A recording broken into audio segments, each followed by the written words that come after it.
There we go. It would help if I turn my mic on, wouldn't it? Hello, hello. Do feel like one here. How's it going? Good to see you all again. So, as you can see, Fsx is taking forever to get started, but we will be there in a moment. There we go. So, how y'all doing? Good to see you all again. So for this live stream, last night I didn't quite know what to do, but finally decided that we're going to be flying EasyJets today. We're going to be flying the Aerosoft A320. We're going to be flying from Paris Orly to Milan Linate. I think that's how you pronounce that. And then we're going to do the return flight as well today. So that's what's up. Let's have a look here. So before the live stream we had Aiden, Yip and Crafty Boy in the chat there. Now we've got Harry, we've got TIP is here. Crafty Boy says hello, Taha says hello, Captain, welcome. Audio's clear, loud and clear, HU5F5, excellent, thank you for letting me know, guys. Okay, so we're going to be taking off at 5:30. We're going to be following EasyJet flight 4297, and yeah, I'm just going to slowly get the aircraft ready and get everything together. Now, I do also have GSX installed and working. I don't know how to use it properly yet, but would people be interested in seeing GSX and how that works, or some potential way of how to use it? Let's see, where are we in the grand scheme of things? Too far forward, first of all.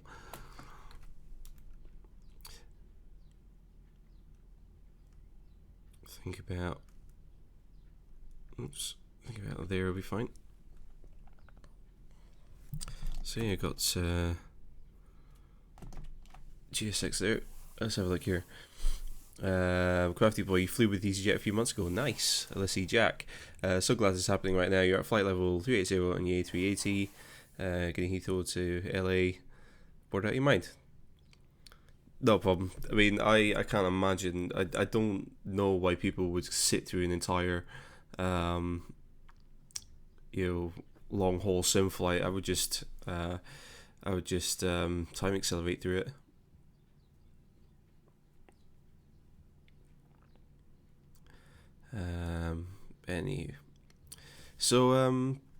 Yeah, let's just start getting the aircraft powered on and stuff.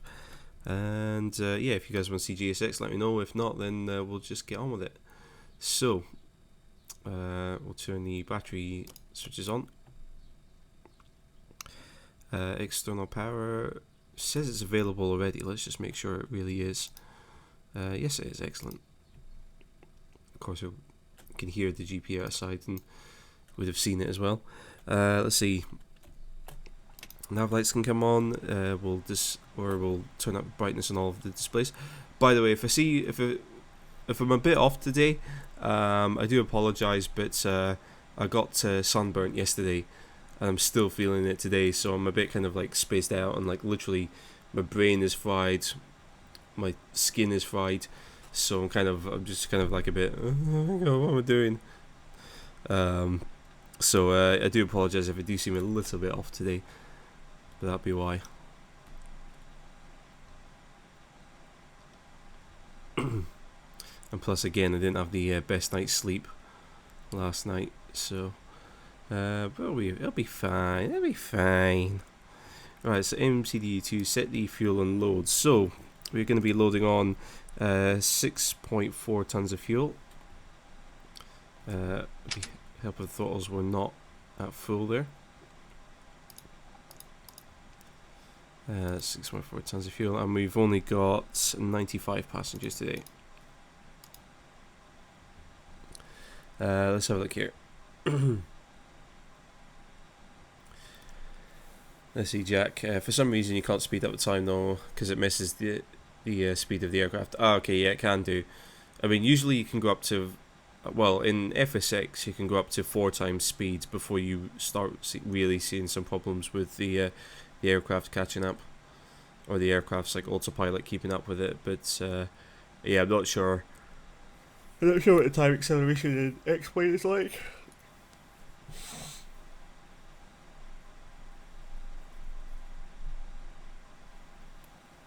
Let's see, Clackers, welcome. Hey Dave, starting MCC on Monday. 77's brilliant, keep them coming here, great help. No worries, yeah, I'm going to work. I'm actually not going to be doing any live streams next week. I'm going to take next week off just to kind of get these the last few 737 videos out and done. There's also a few other like real world things that I need to take care of.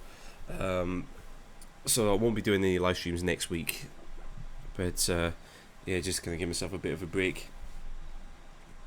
But yeah, we'll get the last couple of 737 tutorials made and done, and we'll all be good after that.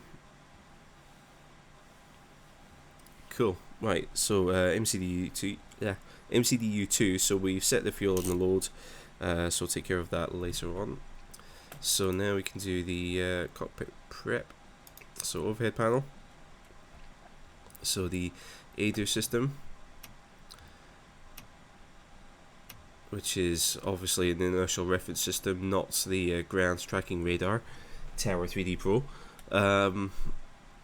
Let's have a look here. Fuel pumps, all of these come on at this point. Engine and APU generators on and on. So we've got a couple of fault lights there, that's to be expected. Let's see. Packs are on and on. We've got the fault lights again, that's to be expected. Let's see. Engine bleed is on, APU bleed is off. Engine bleed is on, that's all okay there. Anti-ice, I doubt we're going to need it, but that's all off currently. Probe and window heat is on auto, that's okay. Seatbelt signs come on. Those smoking signs come on. Emergency lights get armed. Now we can move down to the front panel here. So, flight directors, just turn them off and back on again. Anti-skid is on. Landing gear is down. We've got 3 green lights. Radios, I'll switch on now. I'm not going to be using them, but we'll have them on there. Thrust levers, make sure they're in idle. Engine masters 1 and 2 are both off. Engine mode selectors on normal. Speed brake is retracted. Flaps are up. Transponder is on standby. Yep. Parking brake is off. Cool. Let's see. Jack, so I reckon I'm going to switch to X-Plane at some point. Yeah, I mean, I'm going to be using both X-Plane and P3D. I'm not just purely one or the other. I do have X-Plane 11, so I do go back and forth between them, as TIP kindly said there.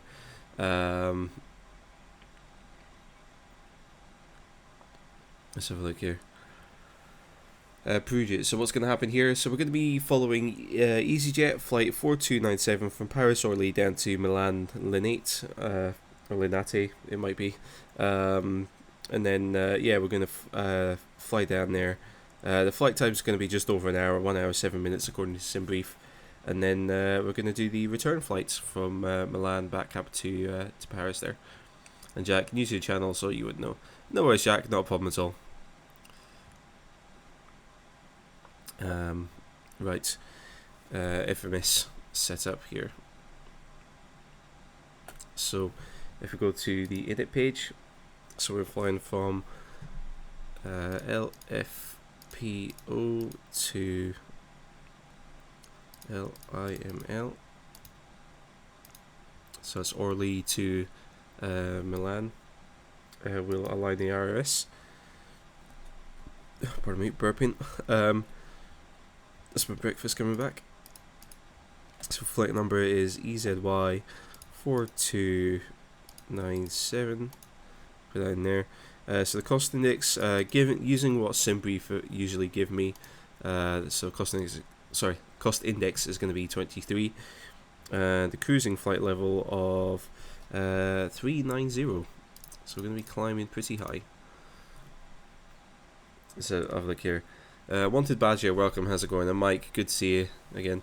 Puget, are my pilots? Nope, just a flight sim enthusiast. Right, let's have a look here. So now we're going to flight plan. So LFPO. So we're going to choose our departure runway. So let's see what the SimBrief give me. So we're going to be departing from runway 26. So what we're going to do is we're just going to put this whole this flight plan in to the computer just now. So if you bear with me, I just need to cover up the chat over there.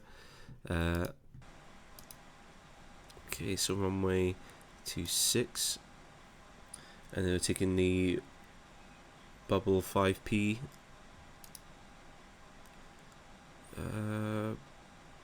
Departure. Yeah, that'll do. Okay, so that should take us to bubbly, which it does. And then we're going to be following. No, we're not going to be following anything. We're going to be flying direct to Lanvi.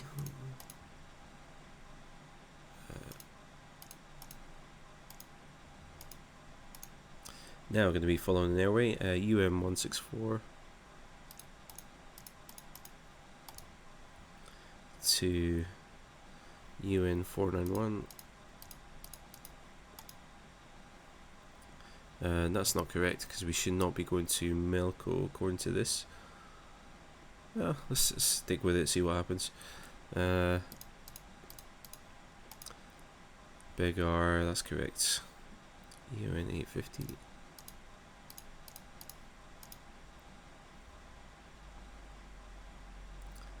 To Odina.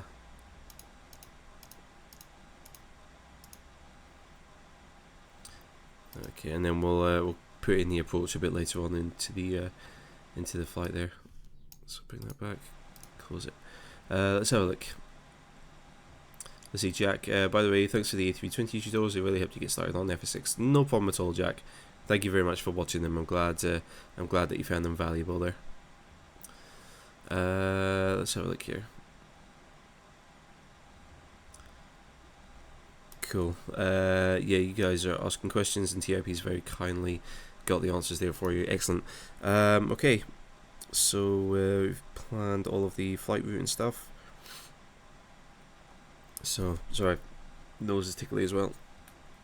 In it too. 6.4. Sorry, I'm knackered. They got like sunburnt yesterday. I don't know if I got a bit of heat exhaustion as well, but yeah, I'm just knackered. Right, let's see. Next we go into the performance page. We're going to do a flap Swan takeoff. So that gives us our V speeds there, and transition altitudes 5,000 feet. That's all okay there. Let's see. Jim, am I a pilot? No, I'm not. Nope. And Duke Minecrafter, welcome. How's it going? Sorry, a bit late. No, you're not late at all. We haven't really gone anywhere, done anything yet, so not to worry. Right, let's see. Cockpit Prep Part 2. So landing system. Just make sure it's switched off. EVIS control panel, arc modes, range down to 10. VOR ADS switches as needed. They're not needed. FCU altitude set, so we're just going to dial this up to 390. I'm not flying on VATSIM or any online ATC service at all, so I don't need to worry about flying to ATC restrictions there. So we just push all of those in just to get the dashes and the circles on the flight control unit. IRSs have aligned. We've got all of our displays active again, so we should be alright there. So before we start, we're going to get the APU. Oh, actually, no, we're not going to get the APU because we're due to be leaving in 15 minutes, so we've still got a bit of time. Although what we can do now is load in the fuel.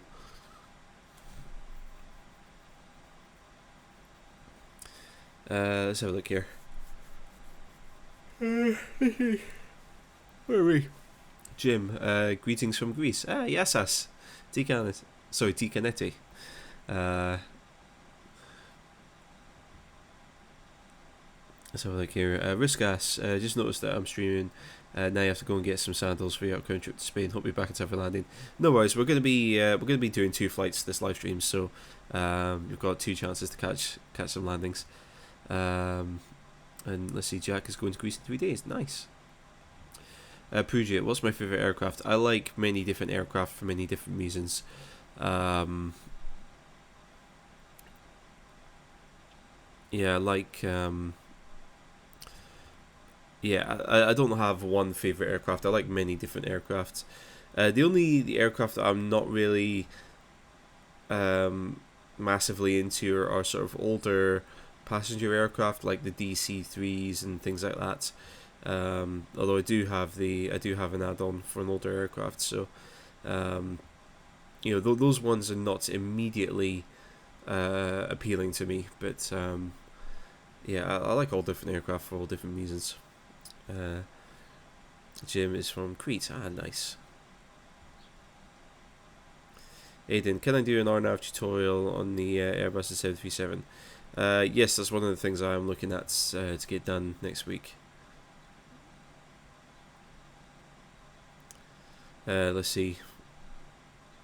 Duke, Minecrafter, which do I prefer, P3D, Fsx, or X11?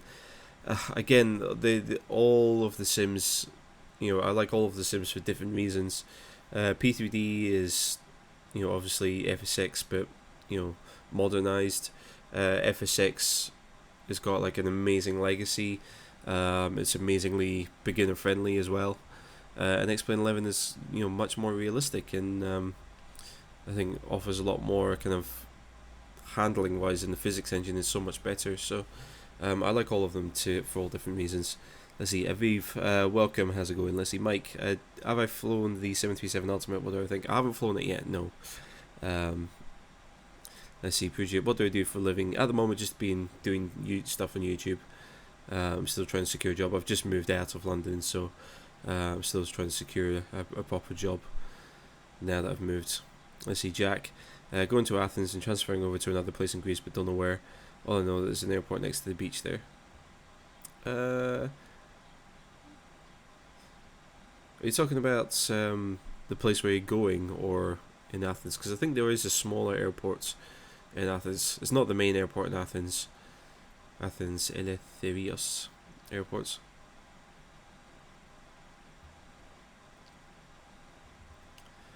Let's have a look at Skiathos. Oh gosh, I could be.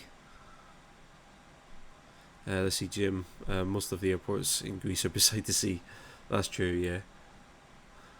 Let's see, Waddy, which Airbus am I in? I'm in the Aerosoft Airbus A320. Boeing Airbus, again, I like both manufacturers for different reasons.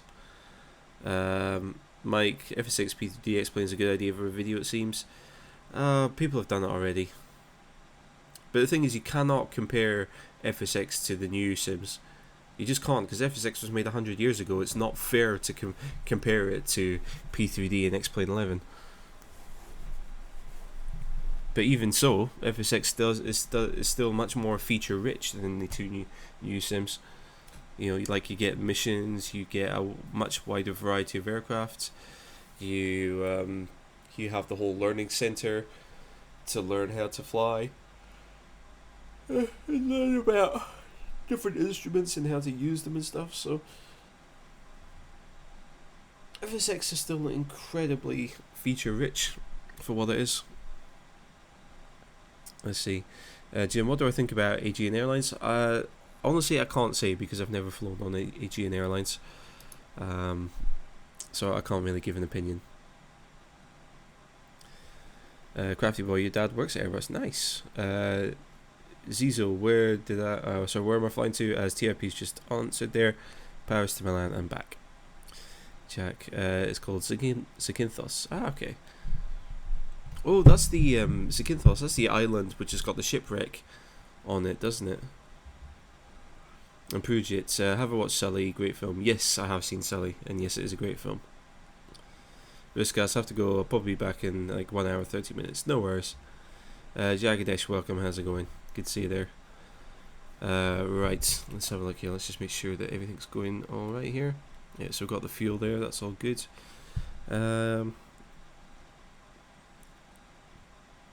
Cool. So what I'll do is I'll start loading the passengers on now. So to do that, what we need to do is get the APU master switch on.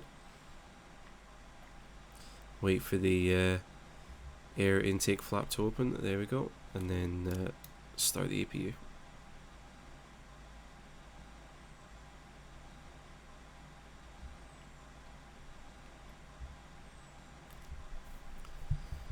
Let's see, Jim, can I make a video with the A320 Aegeans going from Athens to somewhere else? I might do. Usually in the summertime I'll do, because usually I go to Athens in the summertime on holiday. I've got a friend who lives in Athens, so sometimes I'll fly from London to Athens, kind of mimicking the real world flight that I'm going to do the following week or something. But I don't know, I haven't flown around that part of the world for a while, so we'll see.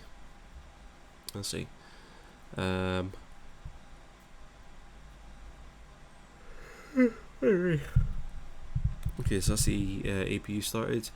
Get the APU blade air going just so we'll have some air conditioning. And we'll start boarding those passengers there as well. So as we're loading the passengers, make sure the parking brake is on. Thrust levers, still check they're in idle. Barometric reference we need to set, so what we need to do is listen to Crazy Active Sky Lady.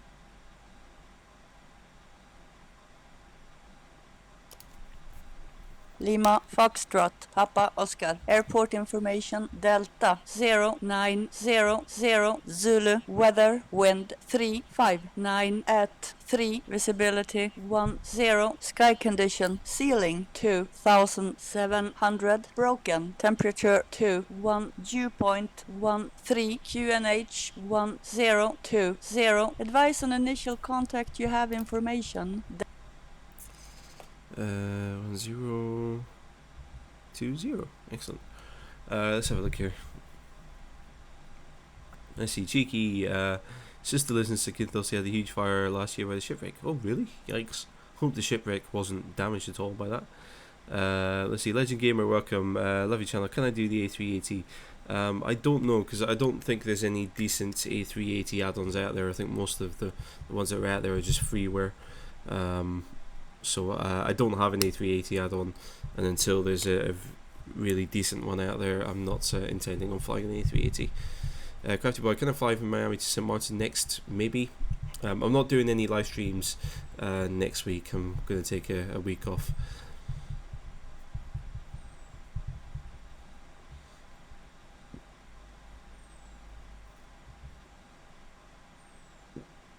Pardon me, burping. Jim, do I live in Europe? Yes, I live in Scotland.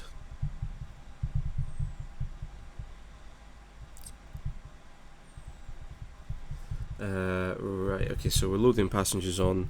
So all we're waiting for now is for the passengers to finish. What we could do is double check the seatbelt signs, those are on. And we could remove the external power as well.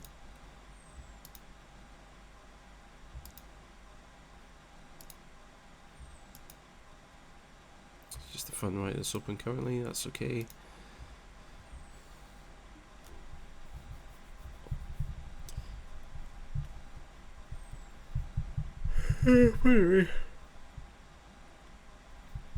Let's see, Puget, is there an Airbus A320 in stock Fsx?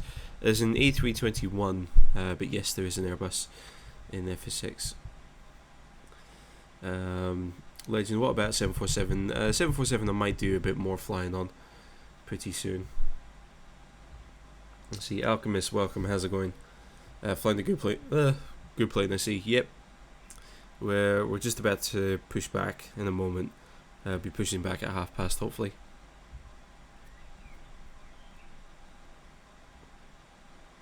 Let's see, Paul Martin, welcome, how's it going? Long time no see, how's it going? Good to see you.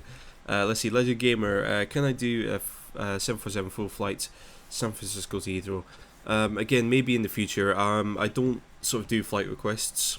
I just kind of try and balance out.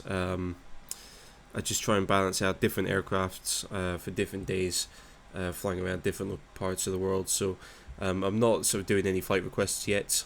I guess if you ask, can I fly that flight? Yes, I can. But will I fly that flight? I don't know, I'm afraid. Alchemist, anyone taken up the 747 challenge at London City yet? No, I haven't actually, no. I'll let you guys do that. Duke, about a month ago you asked for some help for some video ideas. When are they going to be created? Duke, I answered your comment about that on my video a few days ago. Duke, what you have to realise is that the amount of work that goes, like, my tutorials are a full-time job in themselves. You do not know how much time and effort and planning and production goes into making my videos, and I'm not an expert at it, so it takes me a long time to make one video. So give me time. The videos will get made, but for example, my 737 videos, those took over a year to make. Over a year. That was over a year to start learning the aircraft, start reading through all of the documentation, to put hundreds of hours of practice into the aircraft before I even start getting anywhere near planning videos, scripting videos, recording footage for the videos, editing that footage, making graphic work for the videos. It takes an incredibly long time to make my tutorial videos. It's not easy. If it was easy, anyone would do it. Give me time to make the videos, please. There's a lot of different aircraft that people want to see, and I'm not going to compromise on the quality of my videos to make them. I'll get around to them eventually, okay? I've already answered your comment on that as well. Perugia, have I ever flown a real aircraft or full motion sim? Yes, I've flown real aircraft. Only GA aircraft though. Steve, no GSX? No, I do have GSX, but people didn't want to see it. I did ask at the start of the stream, but no, people didn't want to see it. Let's see. Alchemist, had to take your daughter to Bali, sitting with her and a bunch of parents listening to your headphones. No worries, Alchemist. Alchemist, don't worry about me. Look after and support your daughter there. Let's see, Paul. Good. You might actually get to settle down to watch a full stream for a change. No worries, Paul. It's good to see you in the chat there again. Let's see, Aviv. Can I later on explain how to land the Airbus? Sometimes you're doing the best landing, sometimes you're jumping on the runway. How much you pull the joystick? Usually you flare between like 30 and 20 feet, but I'll remind me later on and I'll talk about that. Prujit, what I need is a sick 3D intro. No, I'm not into 3D intros at all.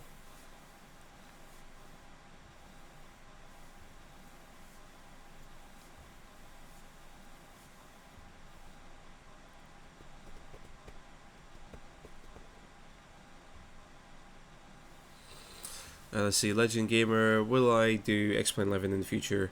I don't know if I'll do tutorials in X-Plane 11, but yeah, there will be live streams which have X-Plane 11 in them.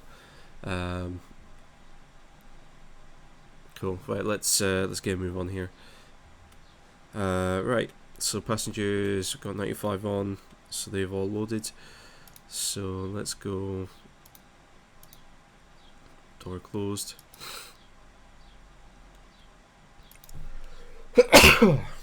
Pardon me. Remove all the ground equipment there. Let's see. Beacon light comes on. The thing is, I don't actually know where I am in the grand scheme of things.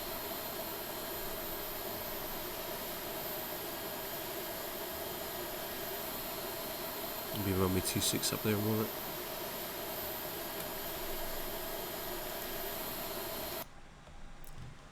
Okay.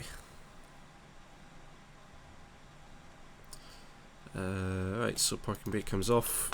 Start pushing back there.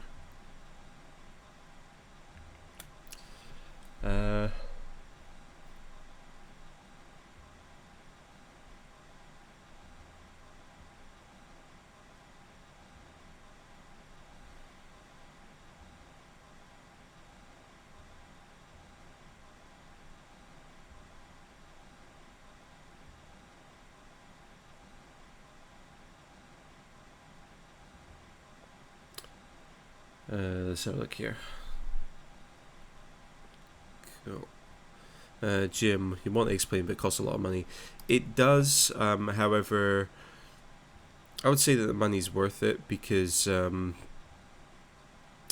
sort of the physics engine which drives X-Plane 11 is much more realistic than FSX and P3D. So it's definitely worth it. And X-Plane 11 is just getting better and better and stronger. So I think I think that X-Plane 11 is just going to continue to kind of grow as a simulator, and the community around X-Plane 11 is just going to get bigger.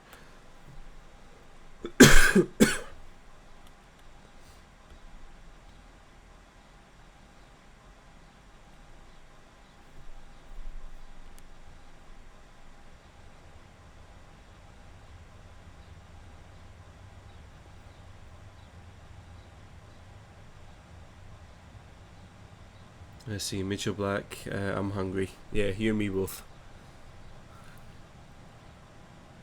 Right. So because I can never get the standard pushback features working properly, just use Shift P there.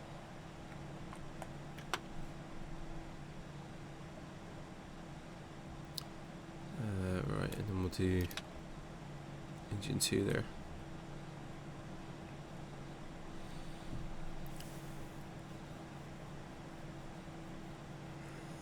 Anyway, Alchemists. Love the hypocrites who live near Heathrow. They love the fact that they can be at the airport in less than half an hour, but I hate the fact that an airport is there and don't want extension. Yeah, well, I don't know if that would make them hypocrites. Because I mean, for the extension to be built, there's gonna have to be many houses and many streets that get kind of knocked down. So I don't think Heathrow should have got the expansion, because I mean, I don't understand how Heathrow's gonna introduce even more traffic, because that traffic's gonna have to cross runways, and is gonna have to cross runway, what is it, 09 left to get to and from the main terminals. And how on earth are the aircraft going to cross the runway when you've got other aircraft landing on it every 90 seconds? Let's have a look here. 777X fan, welcome, how's it going? Right, anyway, let's move on there. APU bleed air comes off. APU master switch comes off. Engine and wing anti-ice is needed, it's not needed. Speed brake can get armed. Flaps set for takeoff, we're just going to flaps 1 for takeoff. Pitch trim, so it's 0. Come on, 0.8. Never mind. Flight controls. Make sure all the flight controls actually work on this live stream, unlike previous live streams where they didn't.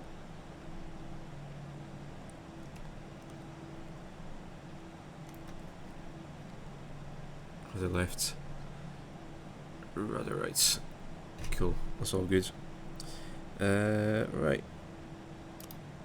Door page, all of the slides are armed, that's all okay. Alright, let's get a move on. So now we're ready to taxi, so the taxi light comes on. We park a brake and get a move on.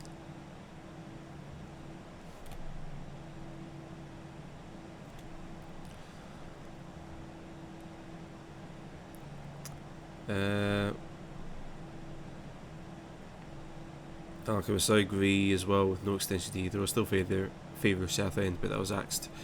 Yeah, I remember hearing about South End. Or what didn't Boris Johnson want to build an entirely new airport in the Thames estuary? Like have like a big man-made island somewhere in the Thames estuary.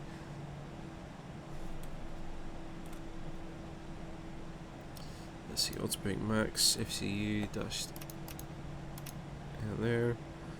Takeoff config, check, that's all okay there. Weather radar can come on. Flight director, double check that's on. We'll also get the transponder going as well. Yeah, I think Gatwick should have got it. I'd have liked to have seen Gatwick get the second runway. I think Gatwick could utilise it the best, but I don't know here. Paul Martin Simples, they build a tunnel for the place to go under the runway.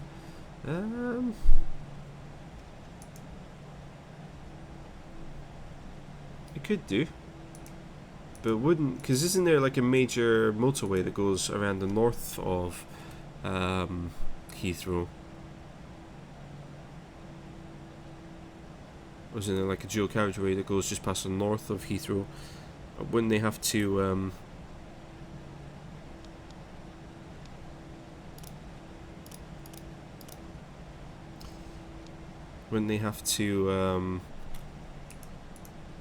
knock all of that down, or knock half of that down as well? Not sure. Let's see, Jim, does X-Plane have more airplanes than P3D? I don't think so, no.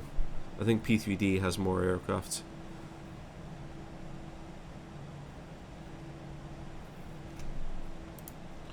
Let's see.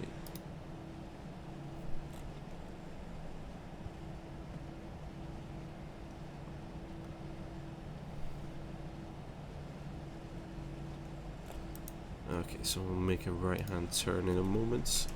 Or right now, in fact.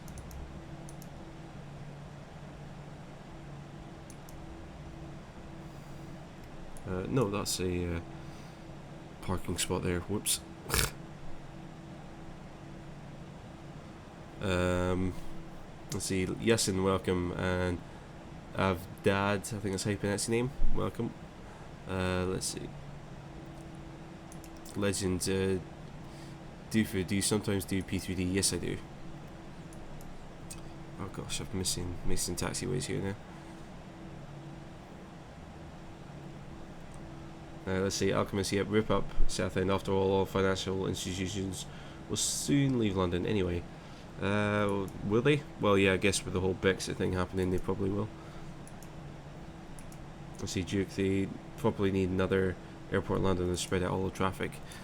Yeah, I mean, I think that Gatwick would make the most use if they really improved the transport link between Gatwick and main, central London, and made it more kind of affordable and manageable. Then I think they would get more interest at Gatwick there.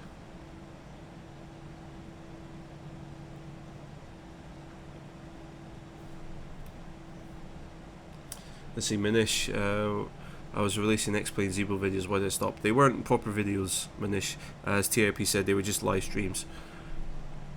I just live stream different aircraft. Pruitt, how am I taxiing automatically? I'm not, I'm using my joystick to control my taxi there. Jap, have you ever been in a real cockpit or a training sim? I've flown GA aircraft a few times, for real, but never anything of this size or scale. Let's see, Cheesy Boy, when the plane lands on the runway, it takes time to vacate. A plane could easily cross before the original plane vacates. The next plane is cleared to land.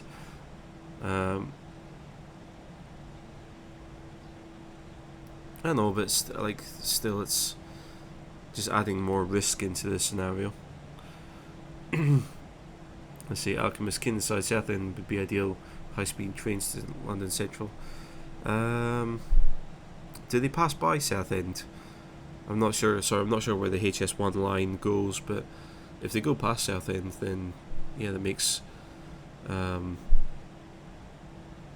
sense to use them. Bruce, welcome. How's it going? Roy, do I use real weather? Yes, I do. Pujit, will I do F6 multiplayer? It's something I'm looking at. Sam Host, have I tried the Quality Wing 787? No, I haven't. Legend, do I sometimes do online F6? No, I don't. Prasad, Doofer, I don't know why F6 is just not working when you give inputs to joystick. Aircraft doesn't respond. You need to contact tech support for that sort of stuff. Alchemist, problem with Gatwick is really no space holding bin. Yeah, now I remember. Yeah, you telling me about that.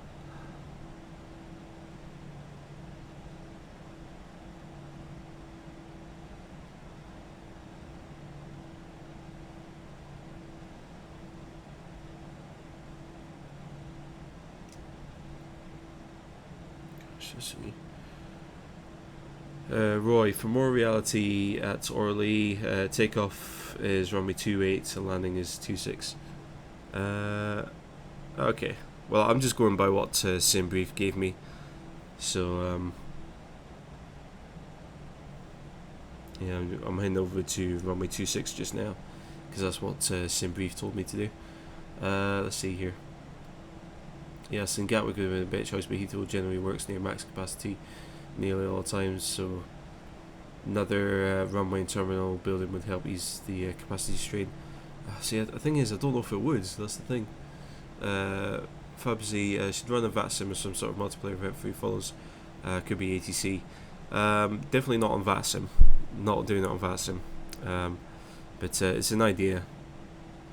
It's still something I need to look at the logistics of, because I don't think I can just host a server. I'd want to get like a proper server to run an event. Let's see, Alchemist, they would have to build a high-speed infrastructure from South End. Don't think HS never runs that way. Okay. Alyss, Oliseg, I'm not sure how to pronounce your name. Welcome. Let's see, Paul, do if I've done any streams with that's in my video, recall you mentioning the possibility. Not yet, no. Ollie, just say Ollie. Okay, I'll try not to. No, I haven't done any ATC kind of flight simming stuff yet. Again, it's all in the pipeline. I've got lots of plans. It's just trying to put them all together. Let's see. Sam, why fly an Fsx when I have P3D? Because I don't have many add-on aircraft for P3D yet. So like all of my big commercial jets that I've got are all add-ons in Fsx currently.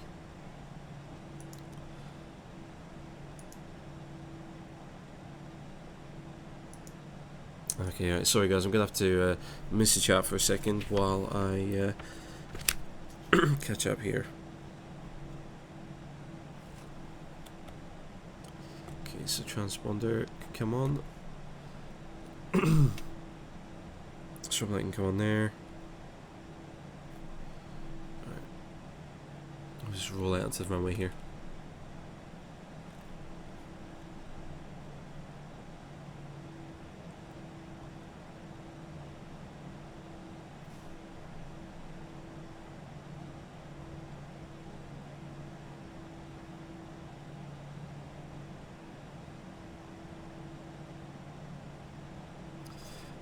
Let's have a look here. How do I maintain the center line? How do I taxi so smoothly? Just practice.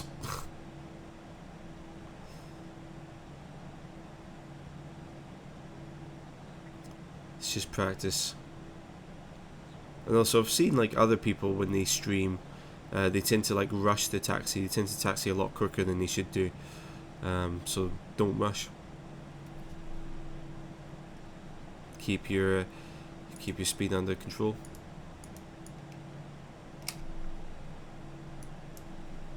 Gaming pros, I'll show the outside of the plane after we take off. I'm not showing the outside of the plane during takeoff. That would be silly. So turn on landing lights and stuff for takeoff. Just make sure we've got everything ready here.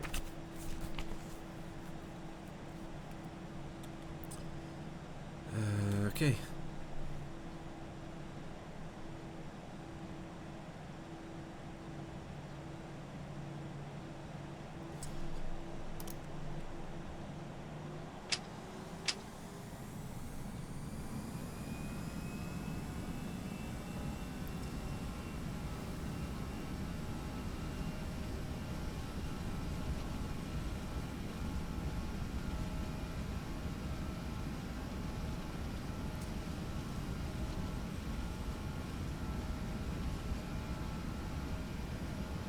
So that's V1, I'm going to rotate there. Rotate was a bit quick, but it's alright. Landing gear comes up.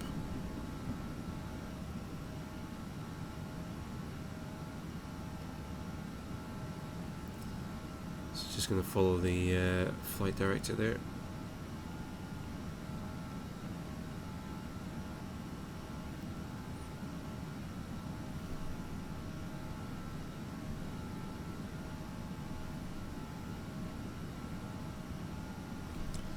Okay, so we're almost at 2,000 feet now, so we'll go onto the autopilot.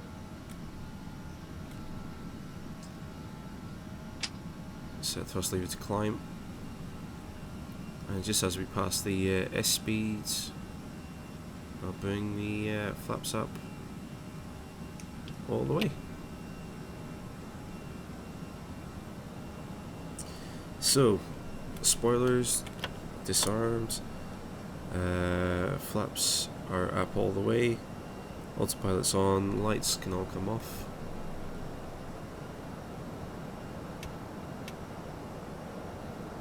Anti-ice is not needed, packs are on and working, engine mode selector is on normal, barrel ref will set in a moment.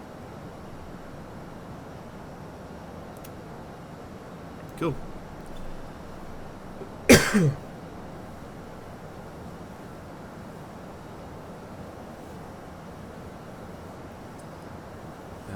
Let's see here. Right, sorry guys, I would have missed a few comments there, I do apologise. Let's see, Jim, do I have an Instagram page? I do, but I don't really use it at all. I do have an Instagram thing, but I don't really ever use it. Let's see, Fubsy, glad to see I'm back in the Airbus. Airbus is greater than Boeing. Ooh, controversial. Let's see. Manish, please listen to my mod. My mod, TRP, very kindly answers a lot of the frequently asked questions, so you know, he takes care of a lot of the things which are asked regularly. Let's have a look here. Paul, what are my thoughts on Singapore Airlines starting a record-breaking 10,300 hour non-stop flight from Singapore to New York? I didn't know that they'd done that. That's incredible. Oh no, sorry. Why am I thinking that was 10,300 hours? I'm guessing that's 10,300 miles. That's pretty impressive.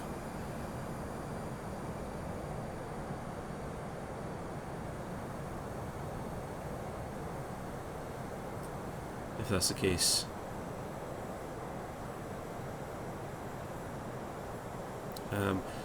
Well, my thoughts, I mean, I didn't know it happened, so fair play to them if they made that happen. Fair play to them. Let's see, Deborschi, when to use gravity gear extension lever, when your landing gear doesn't work and you have to like just manually let it extend.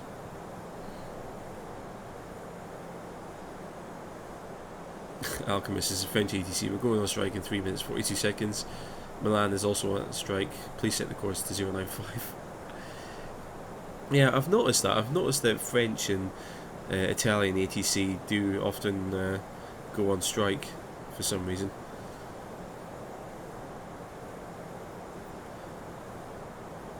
Purgit, is there a trick to maintaining centerline on the ground? Yeah, I can't remember what it is in this aircraft, but generally, as TIP says there, like usually you can use like a visual kind of aid, and you just line up the taxiway centerline. I think the general idea is that you should always feel like the taxiway centerline in any aircraft, as a general rule of thumb, the centerline should feel like it kind of passes underneath your right leg if you're sitting in the left seat. But usually with these there's a visual guide. So I think for that I was kind of aligning the taxiway line just to the left of this this button or this warning light here, and that was just about keeping me lined up on the center there. But the best thing to do is to go to an external view, look at, move the aircraft until the nose wheel is on the center line, and like once you know that the nose wheel is definitely on the center line using an external camera, then move back to an internal camera and see where the center line kind of intersects the flight deck, and just kind of make a mental note that if the line is like passing in this kind of area, then that will have your that's your nose wheel is on the center line with your the center line passing just there, sort of thing.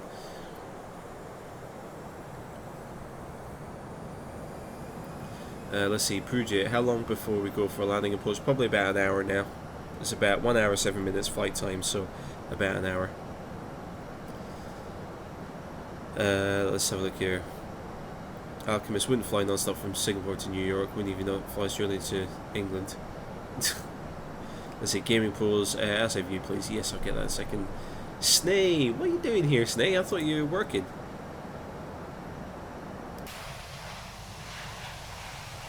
Hey, Snay, how's it going? Oh, actually, sorry. I can do all that sort of stuff. I just realised that I haven't turned off the seatbelt signs yet or anything.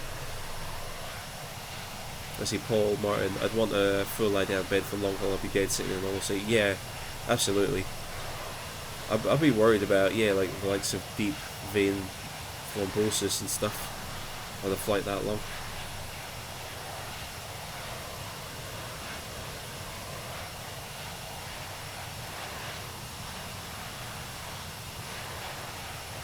I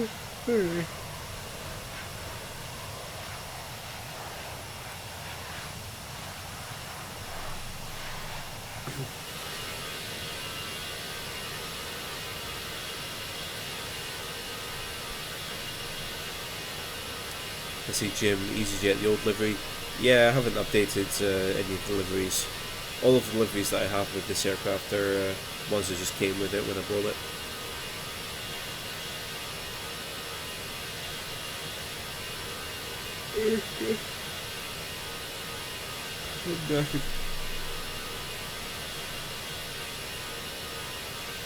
Oh gosh. Let's see, divorces the A320neo. No, the Aerosoft does give you the A320neo variants, but no, not this, not the EasyJet livery one. That isn't a neo version.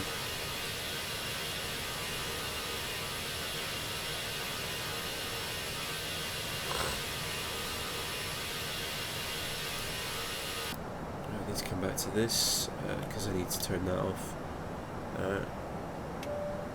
See what sounds, so Gina and my lovely flight crew can go and do their thing.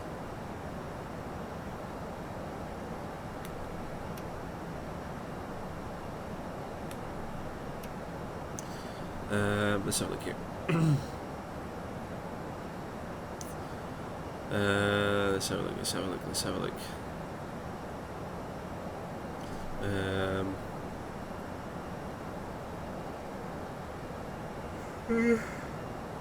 Bruce didn't get add-ons for X flights. What do I advise? Do you buy X-Plane?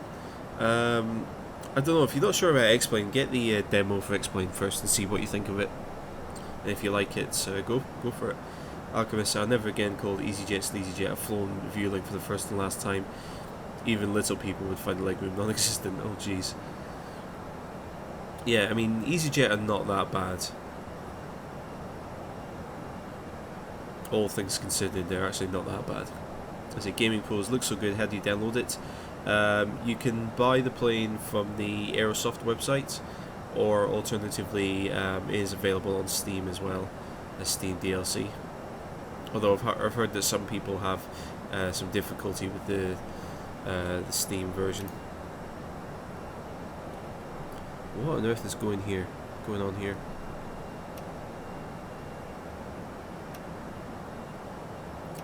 Well, that's an interesting flight plan. Okay, let's take out Mikkel and Yuval here.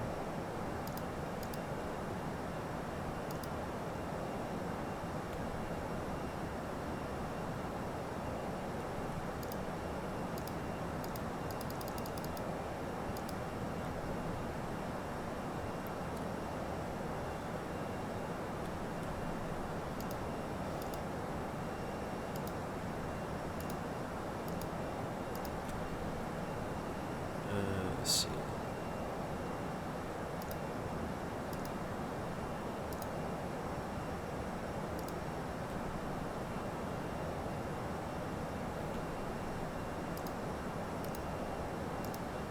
Well, that was interesting, having that break in the flight plan there. Never mind.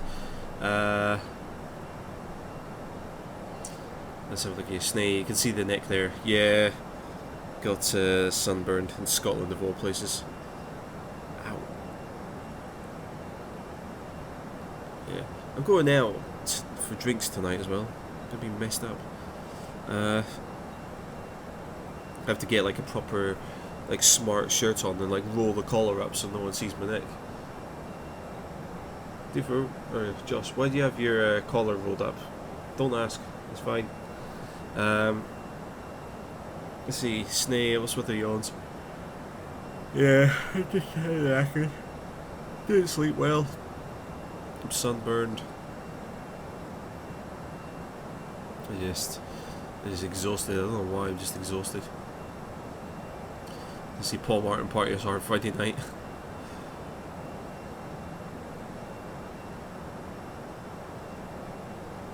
Yeah, I stayed up really late last night, so I'm just knackered. Due for a rave event.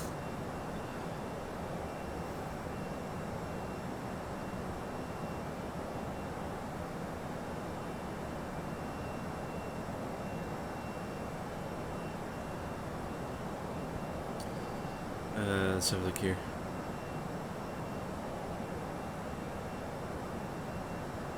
Alchemist, when you finally do leave the UK, heading out of style and premium economy. Nice. Living the high life. Let's see, Alchemist, sunburn in Scotland is like getting frost bites at midday in the Sahara. Let's see, Manish, where can we do the cheapest flight training? You'll have to look at your local flight schools. Flight training is different in many different places of the world. You'll have to look at your local flight schools for that. Paul Martin, tribute to Cantona. You go Eric Cantona style with a shirt. What's Eric Cantona style? I don't remember that. The only Eric Cantona thing I remember is him doing like flying sidekick to some poor fan in the front row sometime. That's the only Eric Cantona highlight I remember. MLA, welcome, how's it going?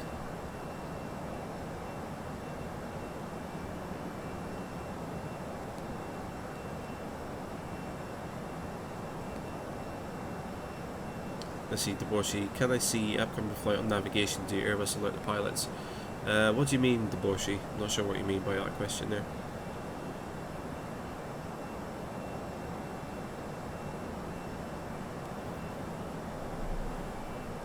Let's have it again.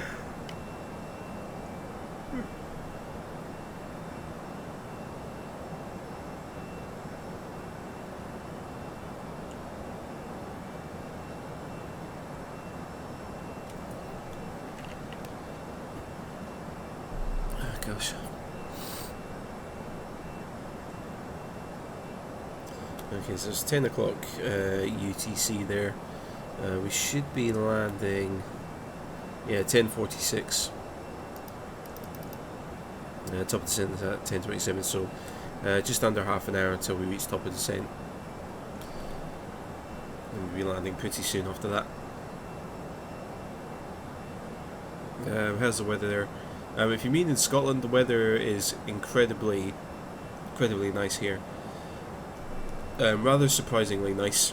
Like yesterday I was out playing golf, that's how I got sunburned. And yeah, it was 24 degrees Celsius. And currently it is 21 degrees Celsius currently.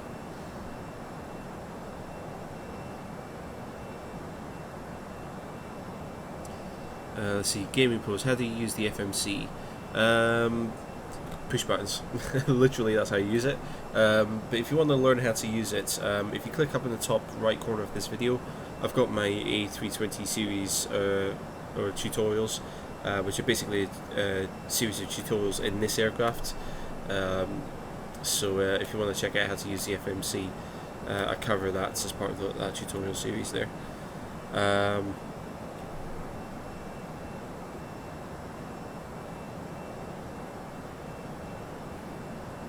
See, Manish, didn't I try to be a pilot? I'm really good in flying, learned a lot. I tried to become an air traffic controller. I haven't tried to become a pilot yet.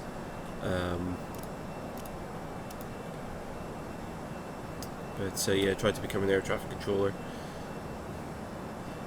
Let's see, Max Headroom, hey Doof, again, respect for your ATC session, thank you very much. Yeah, I'm surprised I managed to do as well as I did on that ATC thing. Like chatting on the ATC side of things, and then chatting to everyone in the live stream as well. Yeah, that was kind of tricky.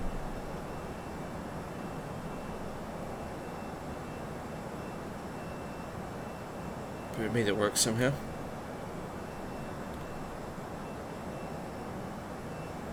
Oh gosh. Sorry, I feel like I'm not being a good host today. I'm just completely spaced out. I'm tired, I'm in pain.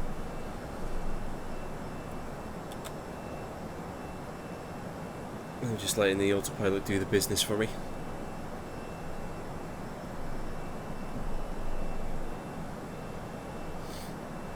Let's see, gaming pros. Do I like Infinite Flights or know the game? I know of Infinite Flight. I've never played it. I've never really looked into it all that much. Yeah, I know of it, but yeah, I've never played it myself. Manish, VATSIM versus IVAO, which do I prefer? Well, I've not really used either, but I've used VATSIM very briefly, and I've had some really bad experiences with them. And I think that VATSIM's yeah, the way that VATSIM is managed is ridiculous and stupid, and I don't like VATSIM at all. So, but I've not tried IVAO. Bilal, want me to fly 787 from LA to North Africa. Welcome as a flight instructor. Well, I don't have the 787 add-on yet, so there won't be some 787 videos for a while. Paul sounds like a male menopause. Do you know what it might be? You know, I turned 29 the other day. I'm getting old. It might happen. It might be. Snake, it's gonna be fine. Yeah, it'll be fine. You know, I might even let this thing auto land. Yeah, I might even let this thing auto land. Nah, who am I kidding? Of course, I'm not gonna let it auto land.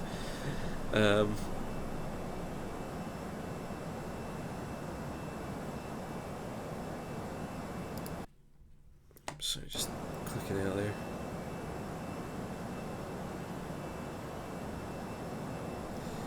Yeah, so we're just climbing up to top of climb now, so we're going to be cruising along at 39,000 feet, rather surprisingly, considering it's a relatively short flight. But it'll be fine. Oh, gosh. Green light zone, welcome, how's it going?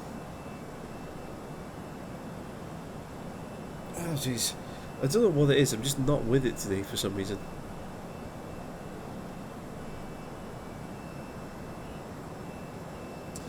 I just want to go back to bed. Manish, as I've said, I'm not taking flight requests at the moment, I'm afraid.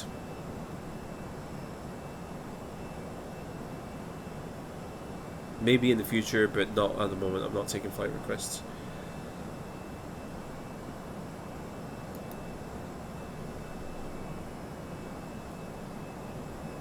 Sure, everything's okay up there. Just seems to be. Sorry, let me just check something here.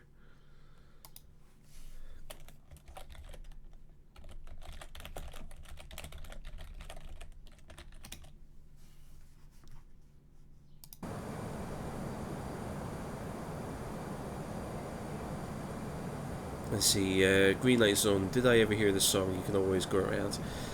No, I haven't heard that song actually.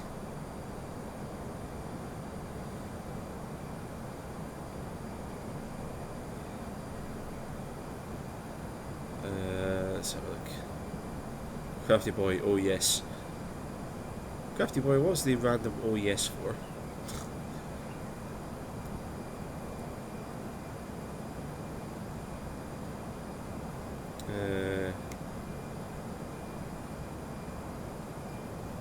Ken Davis. Oh, okay.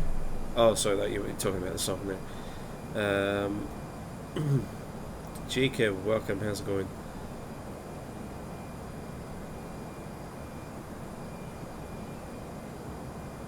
Let's see, MLA. Apparently in real life, 90% of pilots don't use autoland features. They wait until they capture the glide slope, disconnect the autopilot approximately 550 grand. Yes, that's correct. Yeah, I believe that the auto landing features are only ever used in severely bad visibility. The aircraft and the airport has to have the highest category of ILS equipment to allow planes to auto land, and yeah, I think the auto land is only ever used in extremely bad visibility.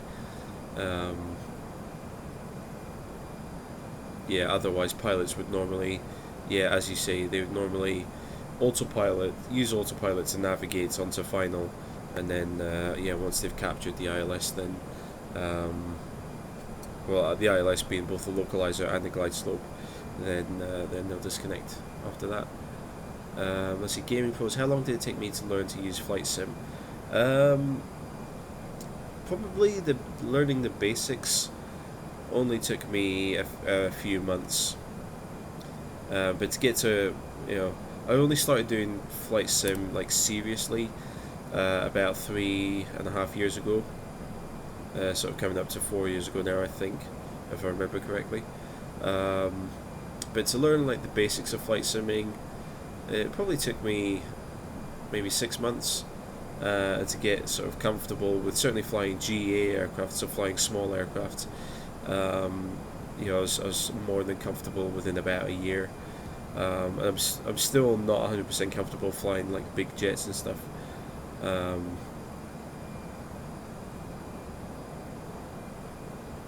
So yeah, I mean, like the thing is though, with aviation, sort of, if you do it for real, then yeah, it's kind of like it's a lifelong learning experience. You're just constantly learning and constantly looking to improve your knowledge and understanding of flying and aviation. So it's an ongoing thing, but you'll be able to learn within 6 months, I would say.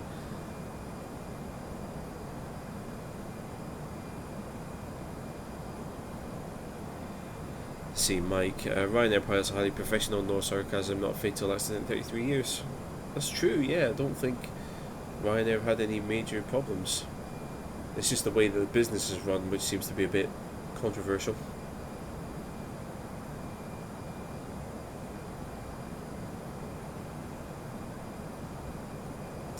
Miguel McCaffrey, welcome. How's it going? Been a while since I've seen you there. What's the flight today? We're flying from Paris Orly to Milan. Currently, we're just following EasyJet's flights 4297, and then we'll fly the return leg as well. Although I'm going to do a much quicker turnaround than real life, because I don't want to run over 4 hours for my live stream.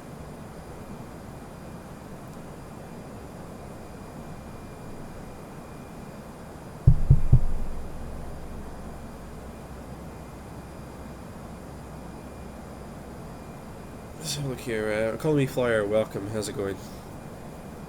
Let's see, Jack. Expecting a greaser, don't let you down. I'll do my best. Usually my touchdowns are not too bad. Usually I have some sort of problem during the approach, but I somehow managed to figure that out, and then usually I can touch down relatively gently. So we'll see how it goes. Let's see, Jacob, you have this game on Steam. Nice, yeah, me too. Yeah, this is Fsx Steam Edition that I'm using here.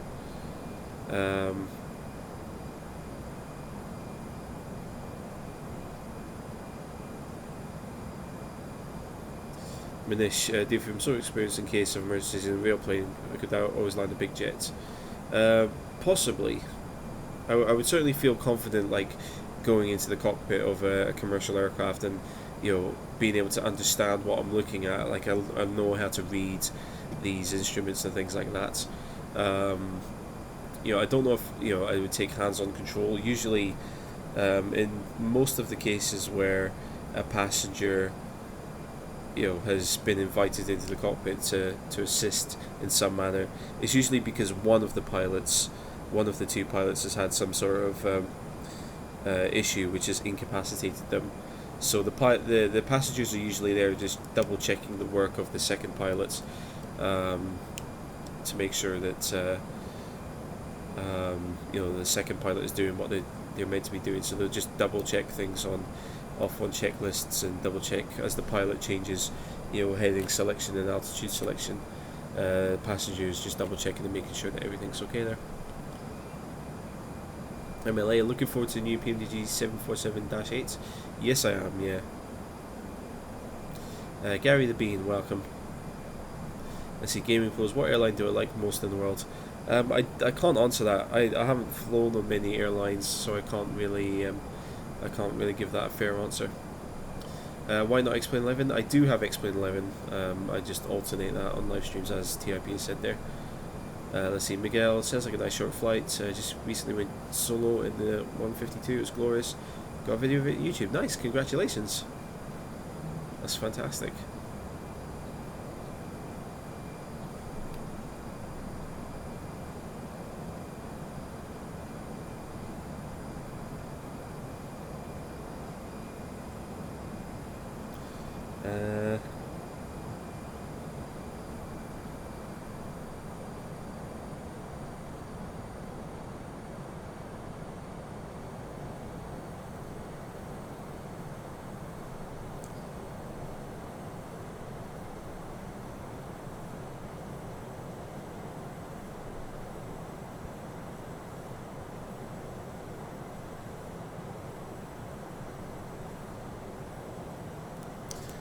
So look here.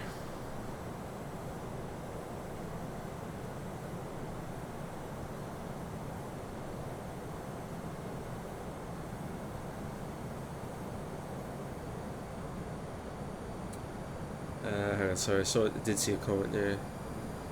Red Hud, what's the difference between Fsx and Fsx Steam Edition? Fsx originally came on, was it CDs or DVDs? TIP might be able to answer that properly. And Fsx Steam Edition, basically some updates were made to Fsx, and then it was released on Steam, basically as a digital download. So some optimizations were made to Fsx,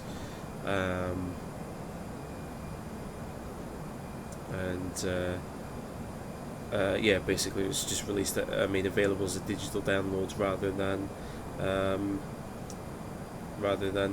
sort of a kind of like a boxed or a DVD type of product. Let's see, Gary, how many hours do I have on F6? Probably closing up on 700, I think. Let's see, Jim, how many planes does X-Plane have? I think it's about 8 or 9.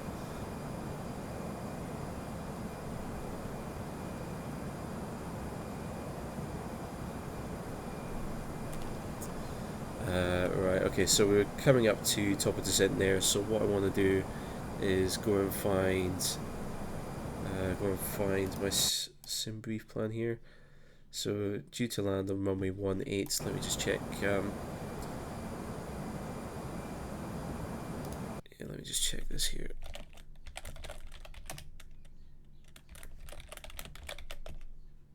Oops.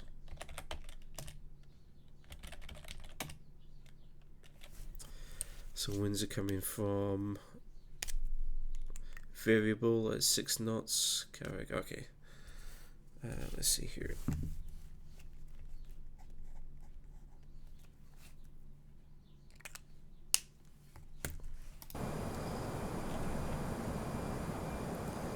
So if I just grab this, so we're flying Odin 1C to runway 18.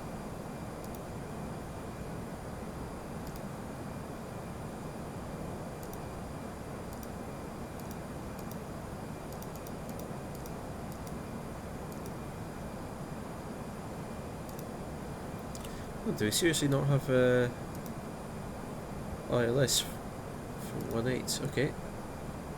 RNAV it is. It was Odin 1C, wasn't it?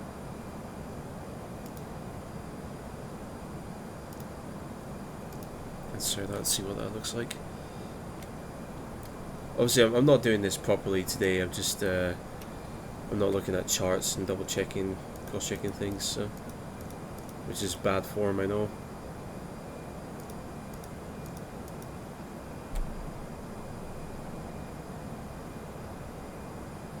What's going on here? Okay. So get rid of this TZO waypoint.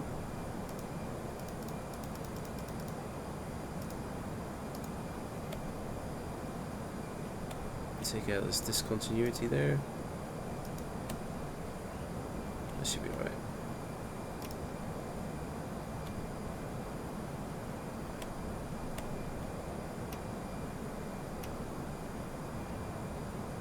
Cool.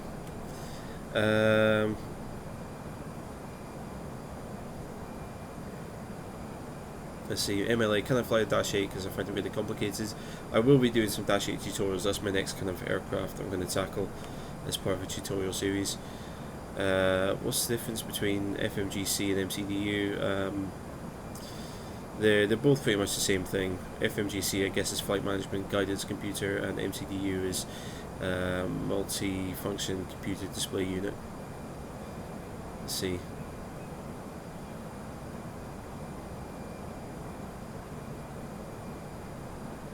Just catch up here.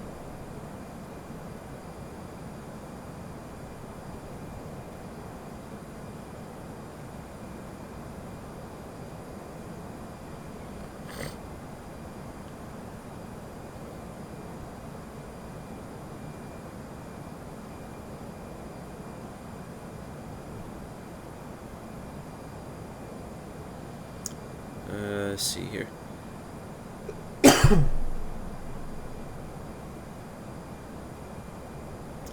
Yeah, to the two guys who are chatting amongst themselves, can you do that in private, please? We want to keep things on topic in this chat, please. Let's see, TRP. One thing I never understood: switches turn the engines off are unprotected. Will those switches actually turn the engines off mid-flight if they're protected somehow? I think the switches to sort of get them to work. I think what you have to do is you have to kind of like pull them up first and then move them. So they won't just move by themselves. I think you actually have to kind of pull them up to unlock them. But I do agree they are a bit kind of exposed down there. But then again, it's the same on the Boeings when you come to think about it. The Boeings are just like, well, certainly in the 737, it's just like two levers which have like just a small detents that they slot into. So yeah, it is a bit risky having those there.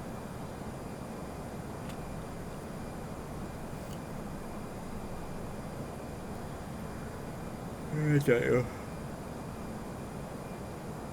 Yeah.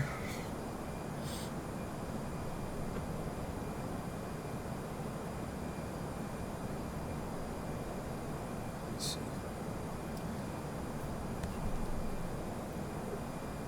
Oh, sorry, I feel like I'm being an awful host today. I'm just knackered.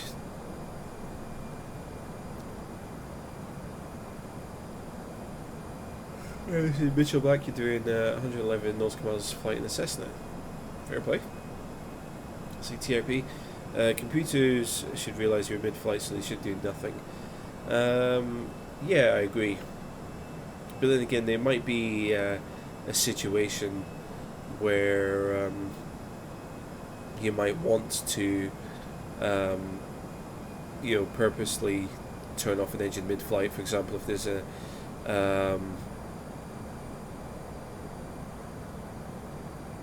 if there's like an engine failure of some sort, yeah, you might, so it's important to have that functionality there to allow you to turn off the engines in case there's a failure of some sort, or you need to do it for any reason. Mitchell, have you ever flown Mauled Air and Fsx? If that's one of the default airlines in the game, I might have done, yeah. Economy flyer, where did I learn to fly these aircrafts? Your question is unanswered. Economy, TIP answered your question. I saw that comment a little while ago. Yeah, basically, all of it was self-study, and I've done a whole bunch of tutorials about this aircraft, so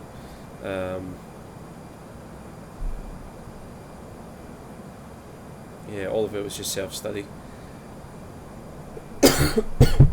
And also read the documentation that comes with that on aircraft as well.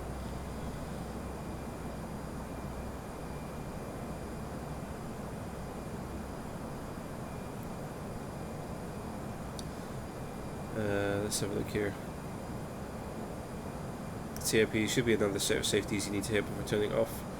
I'm not sure. I'm sure there's a good reason for them being just mechanical switches, but yeah, I mean, I guess it'd be good to have like a secondary layer of security there, I guess.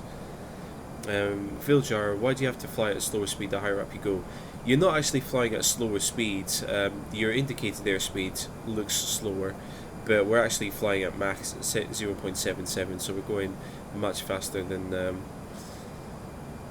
we're actually going much faster than we think. Louis Hatch, welcome. Let's see, Mitchell, Fsx can't do multiplayer, Steam Edition can. That's true, yeah. Stormroar, welcome. How's it going? Good to see you there.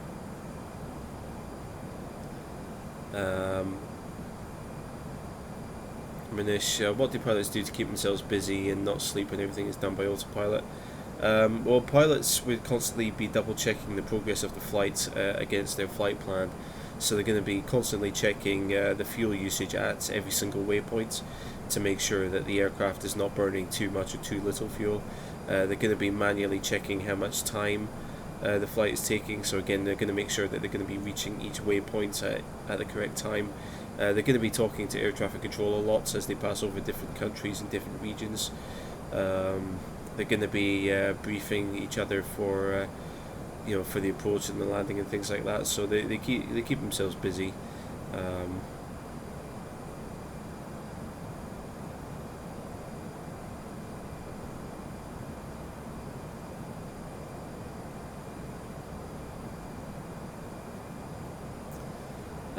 Let's have a look here. Gary, can I fly the FS Labs A320? No, I can't because I don't have it. I might do in the future, but at the moment I'm not looking to learn or fly any other A320 for a while there. Louis Hatch, welcome, how's it going? Let's see, Jonas, hello from Sweden, hello from Scotland. Title doesn't tell what route it is, departure arrival. No, because I put this together quite late last night, and to tell you the truth, I didn't know what I wanted to fly when I set up the stream last night, but we're flying from Paris to Milan and then back again.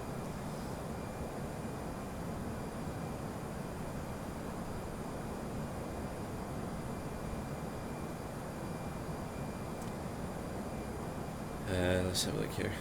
Alchemist, some crackpot flats, small, rather try to time. Sorry Alchemist, I don't understand what your comment is about there.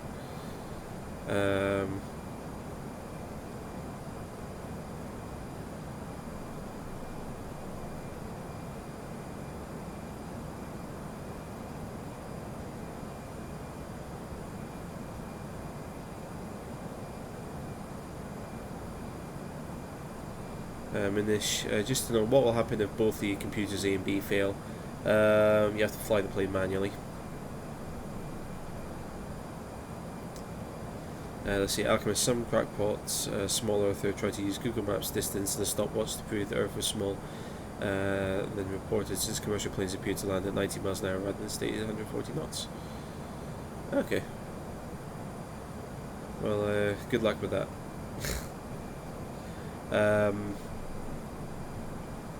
Yeah. Not being funny, but I guess you would need some sort of degree in physics to be able to actually calculate the size of the Earth. Oh gosh. I'm shattered today. I don't know why I'm so tired today. It's probably because I was sunburned yesterday. My body's just like trying to recover. But yeah, we're not far away from top of descent. So yeah, we'll descend down. We're pretty much going to be flying straight in for runway 18 at Milan here. We'll land, we'll do a turnaround, and we'll fly back to Paris. It should be nice and simple. Alchemist, they need to learn about indicated airspeed and true airspeed. Well, indicated and true airspeed will be very close to one another.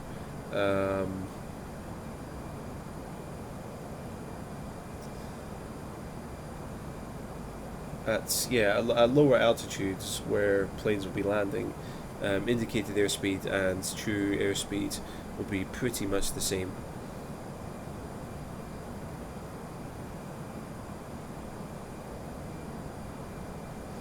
Let's have a look here. TIP, the ancient Greeks calculated the size of the Earth with sticks and shadows, and they were only 10% out. Yeah, didn't they measure that by didn't like two Greek scientists, didn't they measure like the size of the Earth based on like the shadows being cast in a well at the same time of the day? Like the sun was going overhead, like directly overhead, one guy in one place in Greece, and like there was like it didn't cast any shadows because it beamed directly down into a well, and yet he asked a colleague in like a town a little bit away to kind of at the same time of day measure the shadows in a different well, and then they kind of calculated that sort of that angle, and then they could then figure out how far, like the radius of the Earth or something like that. I remember hearing a story about. Let's see, Snake, they could grab a car and just go around to prove that they played these stupid. Could do, yeah. Let's see, Manish, sorry to ask so many questions. We stream always came at night time, always missed it. Thank you for your answer. Not a problem at all. Storm, sunburn in Scotland. Storm, it's really hot in Scotland. It's 21 degrees currently, which is practically unheard of for Scotland. And I was out playing golf yesterday as well. I was out on the side of a hill for 5 hours. It was 5 hours yesterday playing golf, and I got burned. Literally got burned. And see, Snay, fractured space and CS:GO carrying got you tired. No, I mean you beat me in a couple of those wingman matches. You beat me on the kill death scores.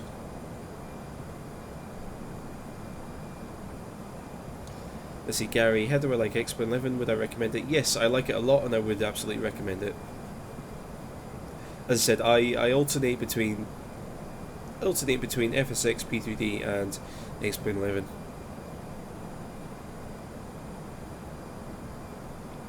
Let's see, TRP, yes, they calculated the way you described. Okay.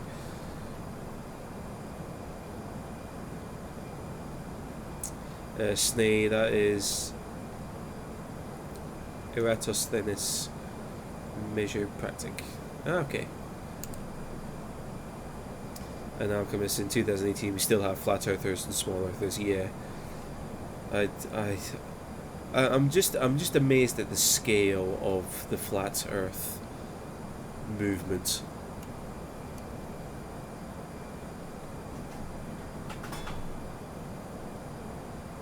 Don't be sticking stuff through my letterbox, Mr. Postman. Do. Deborshy, why do we need to switch off the cell phone during takeoff? I don't know. I think it's because phones. Certainly in the past, I think phones used to interfere with electronics on aircraft. But nowadays, I think aircraft have got some more like shielding to mobile phone electromagnetism or whatever they use, radios and all the rest of it. So I think that you can keep your phone on nowadays, but I think it's just a legacy thing. Brendan, do I fly model aircraft? No, I don't know. I've got like a little drone that I've not flown in ages, just like a tiny little quadcopter drone, which is about the size of my hand. but I never I've not flown it. I broke the blades on it ages ago, and I haven't got replacement blades for a long time since. Pardon me. Right, sorry. I need to figure out what I'm doing for this arrival here.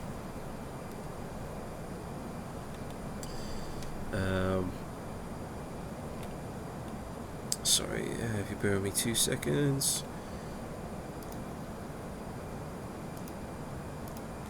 Approach. So QNH was going to be, what was it? 1018.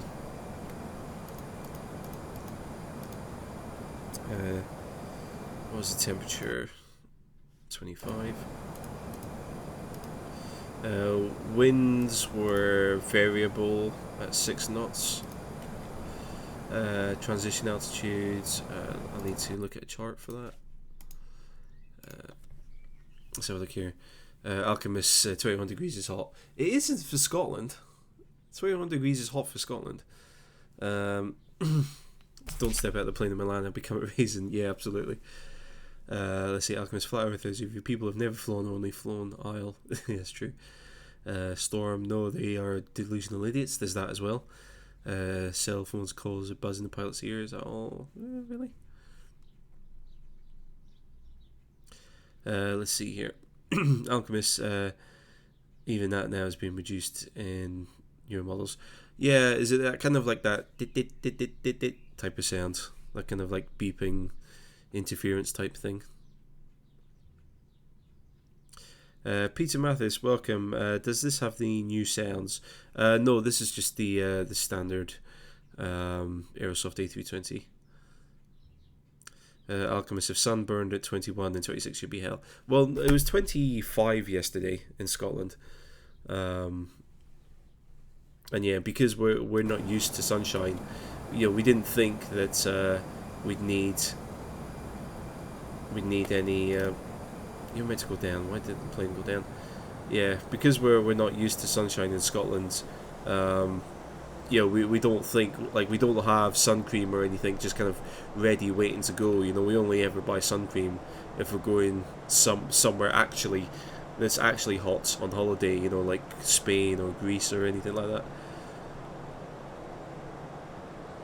that. Anyway, let me just.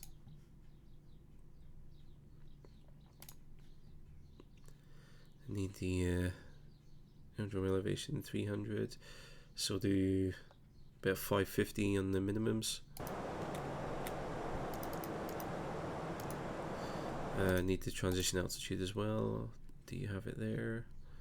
Transition altitude 6,000 feet. Yay.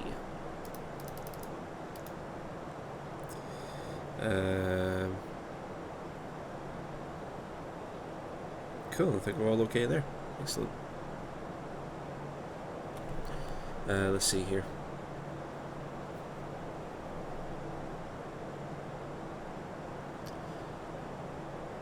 Let's have a look here. Storm. Scotland is usually wet. Very rare to get hot weather. Yeah, I mean we've had this for about a fortnight now. This amazing weather, and it's just ridiculous.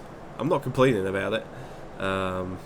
It's just ridiculous for Scotland. It is, but I mean I can hold my own in hot weather.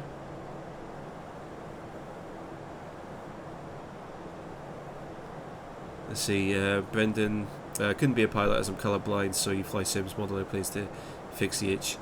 No worries, Brendan. Yeah, I mean, I know that, I'm the same way, that's why I got into flight simming, partially colourblind, so, yeah, that's why I do flight simming. Let's see. EMP Snay, don't let him fool you, difference heavy duty, Mr. 34 degrees on a hill full of marble. Yes! I was going to say, I was lucky as well one day for let me have 44. Well, yeah, I mean, yeah, we went up to the Acropolis. We walked up the Acropolis and yeah, I withstood that pretty well. I was surprised. I mean, granted, we both had huge 2-litre bottles of freezing cold water, but No, we did alright. I was surprised, considering I'm from the UK. Storm, when you went to Athens it was 47 degrees. Bloody hell. How are you still alive, Storm? Let's see, Manish. Why Airbus and Boeing don't have touchscreens would be better for inboard display unit. The newer aircraft do. Like I think the 777 has the center pedestal touchscreen has, or the center pedestal display is a touchscreen. I'm pretty sure the 787 is a touchscreen as well.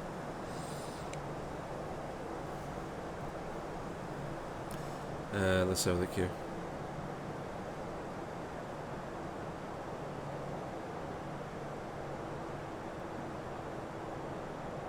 Yeah, there we go. 21. Right there.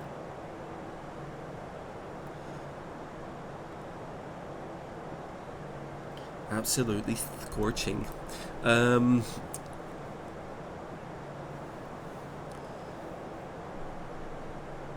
Let's just catch up here.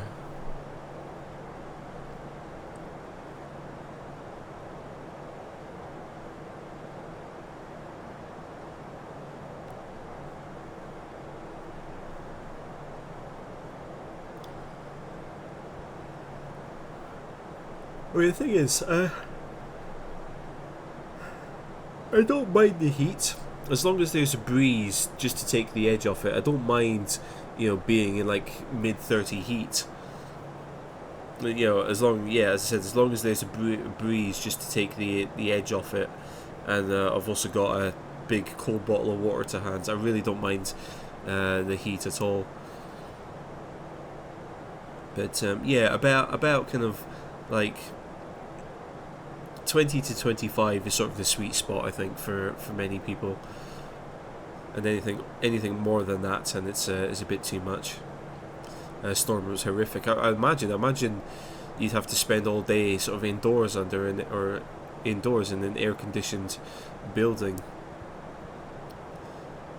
Because I remember an old colleague of mine who works out in Dubai, which is like plus 40 degrees constantly. He was saying that like literally everyone is running between buildings to stay in like cooler air-conditioned buildings. Like if you have to like go from one place to the next, like you literally run out of a building, run down the street so to get back indoors quickly.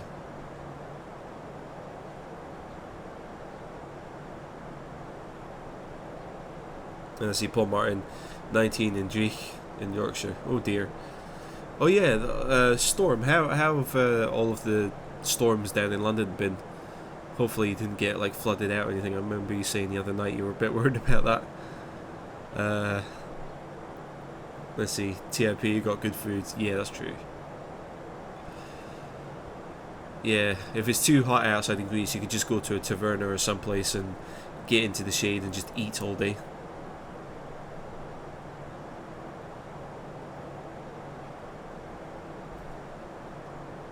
Let's see, Snake, you can counter all of that with beaches, drinks and laughs. That's true, yeah. The water is a very comfortable temperature down in Greece as well.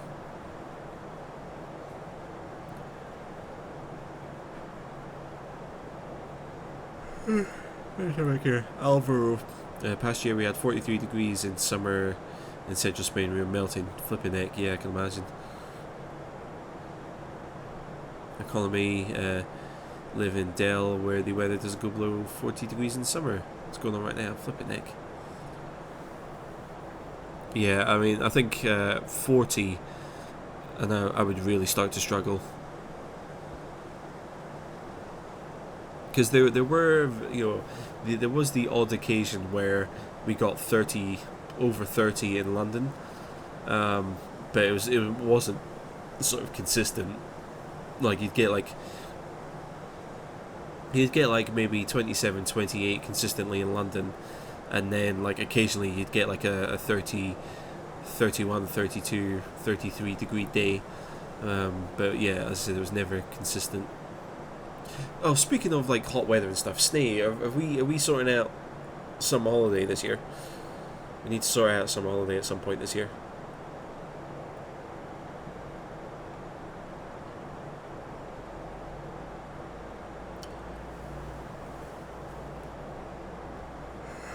Oh, gosh.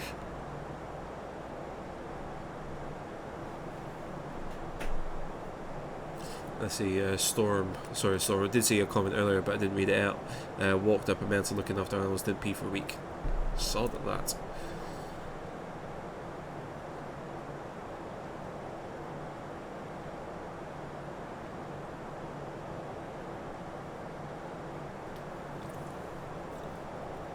Let's have a look here.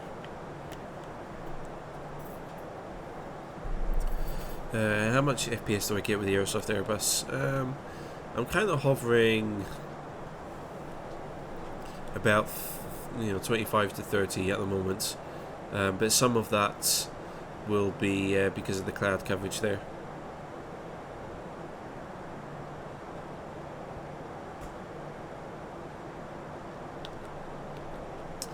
Let's have a look here. Minish.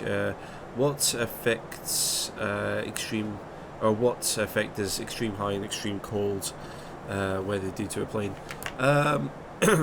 Probably just warps the metal, just stresses the metal a bit more. I don't think it's any significant danger. Thanks for that, Snake.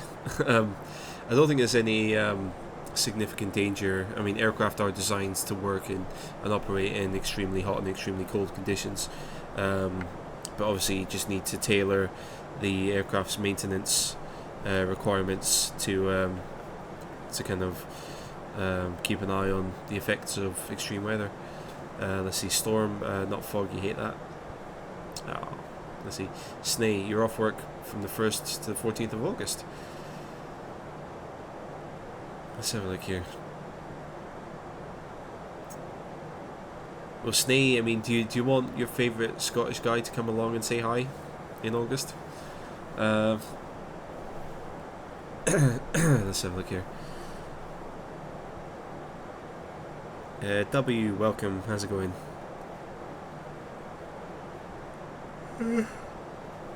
Sharpie. If you can't see the letterbox from your front door due to fog, I think you should be extremely happy. TRP, that's taking it to a whole new level. Let's have a look here.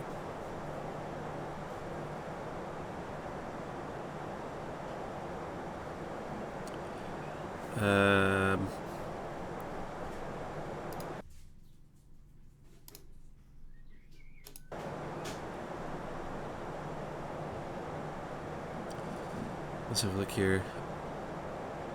Deborshi, what is gross weight? Gross weight is, I think it's the total amount of weight on board an aircraft, so that's taking into account the weight of the passengers, their luggage, and fuel and stuff as well. And yeah, Paul, that was out of order. W, loved the video on ATC. It was cool to watch something different. Thank you very much, W. I'm glad you liked it.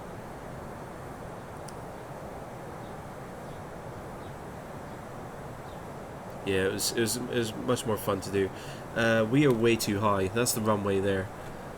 So again, I don't know what it is. Airbus's autopilot system doesn't seem to want to work for me anymore for some reason. But anywho,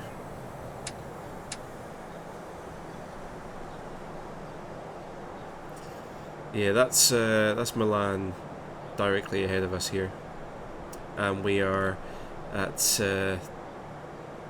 12,000 feet. Good job, autopilot. Good job. So let's do a tactical approach, shall we? And you know the seatbelt signs are coming on for this one.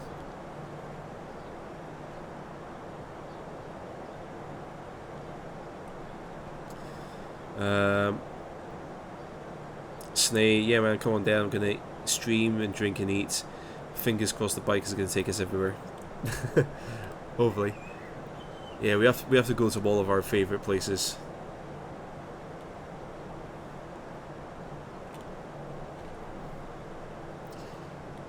Right, speed brake is out.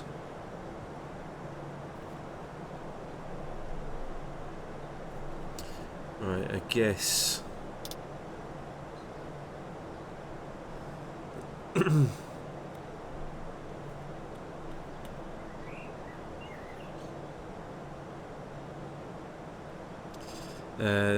Nosedive, nosedive, nosedive. Okay, well, we're gonna spiral down. We're gonna spiral down. I've got the speed brakes out just now. Right, everyone, get your seatbelts on because this is gonna be interesting. Still too high. Cut the throttle to idle. I did.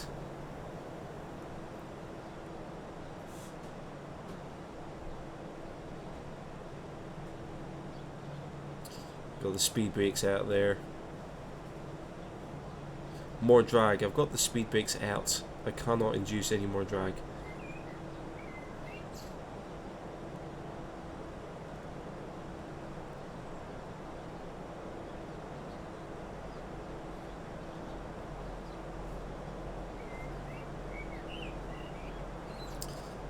This is when I wish I'd watched more of those videos about the like the military transport aircraft doing their tactical approaches. Had to do a right hand orbit turn. I would just say do a standard rate turn in one direction until you've turned 360 degrees.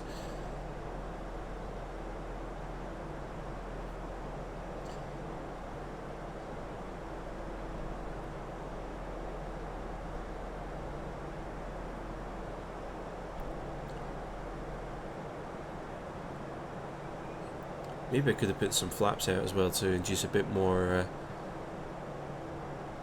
drag, but we're okay. You'll be fine.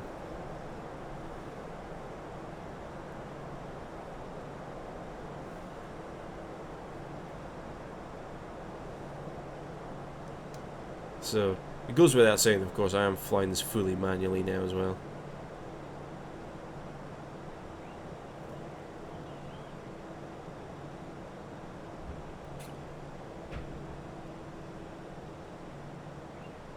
Let's see, Alchemist, most tactical approach is best done with the turbo forces, prop drag helps. Yes. Yeah, that's a good shout actually.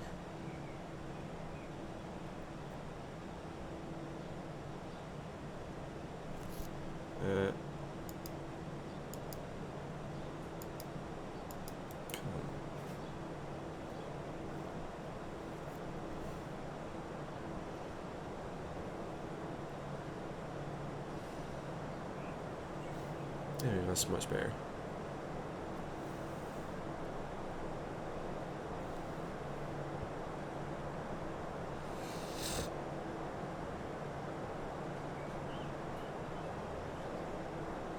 Throw a little less bend in here as well, just to get ourselves lined up.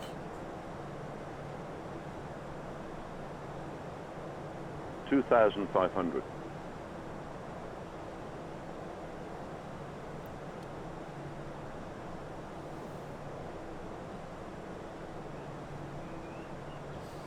Alchemist, we have to increase angle of attack right to stop point and then recover on the way down. Yeah, that's what I thought. I don't know enough about it. Flaps 1.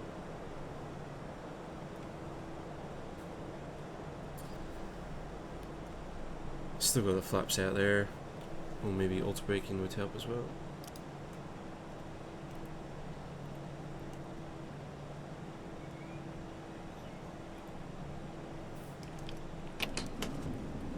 Get landing gear out, just get a bit more drag in there.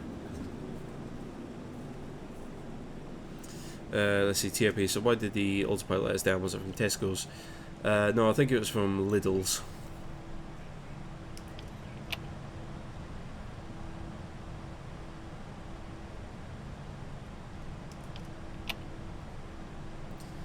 Comes down to full. So speed brakes come up. Spoilers are armed. 3 green lights. Landing lights are all on and stuff. It'll be fine.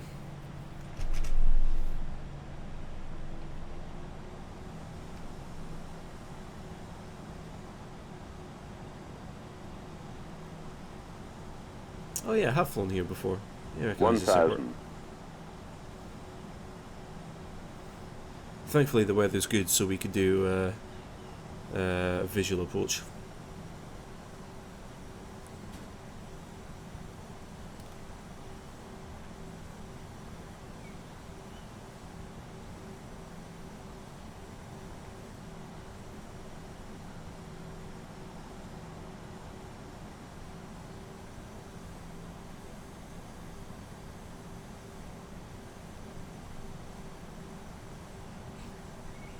Yeah, thank you for that one, Snee. Saw that one. 500. Do just a mini tactical dive at the end here. 400. Speed. Speed. Speed. And you're saying that 300. because I'm too Speed. slow. If 100 anything. above. Sink rate. 200. Minimum. Still a bit too high, actually. That's fine. 100. 70, 60, 50, 40, 30, 20. Retard. Let's put this down. 5. Okay. A bit of a firm landing, but it's fine.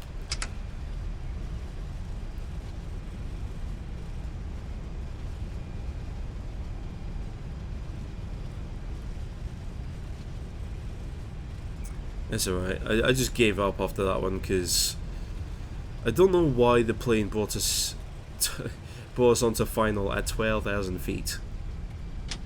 I don't know why, but the last few flights that I've done with the Airbus, the plane hasn't descended onto final the way it should do.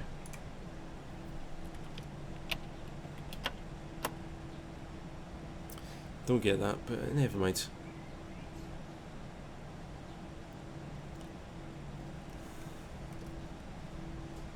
I'm definitely not flying properly today.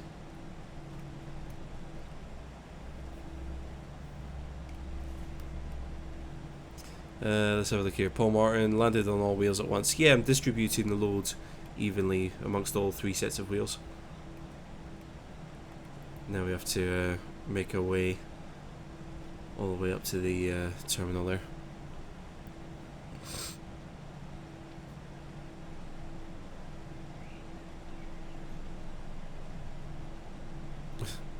Snake gave up.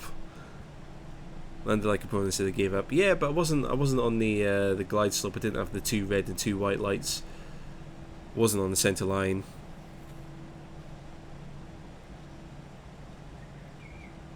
It's fine.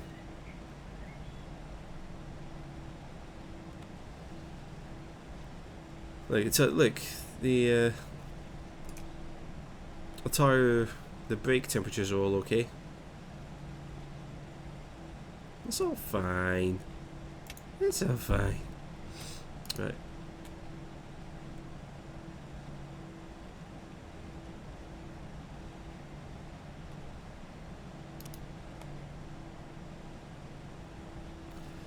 Get the APU started for some power. Let's see, Alchemist Italy's in a war zone, 3 prime ministers in 3 weeks.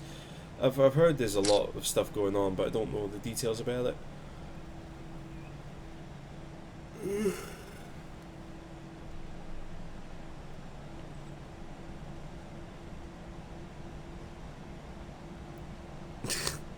Snake, you cannot say give up in front of people.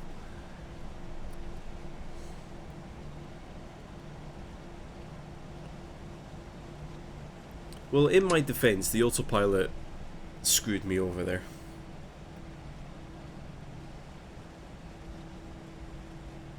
In my defense, the autopilot done me over by bringing me onto final at 12,000 feet.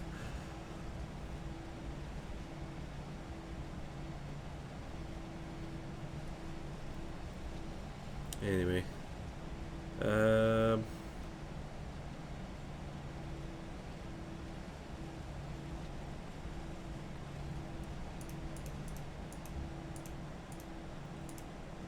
it down.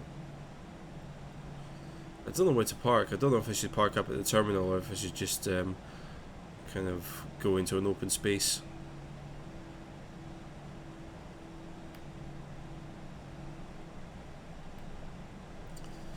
AP available. We'll turn that on soon.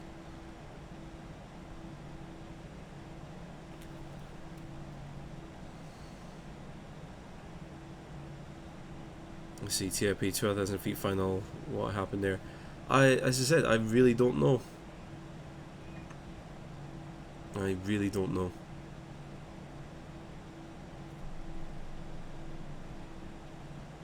Clackers should have gone around. Yeah, going around would have been the proper thing to do.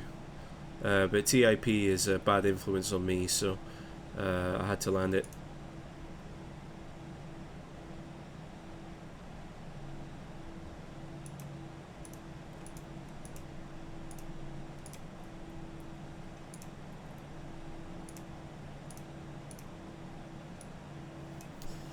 So bring it to a stop. I don't know what the proper... I don't know what I've done here. Let's go away. Right.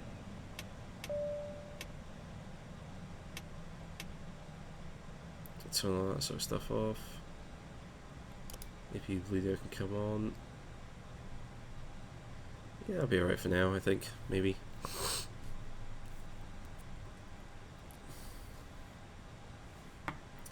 Let's see, Manish. I can say I was distracted by the chat, that's why I did check the altitude.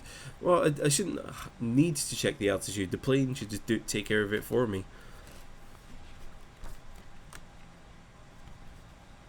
Oops, clock.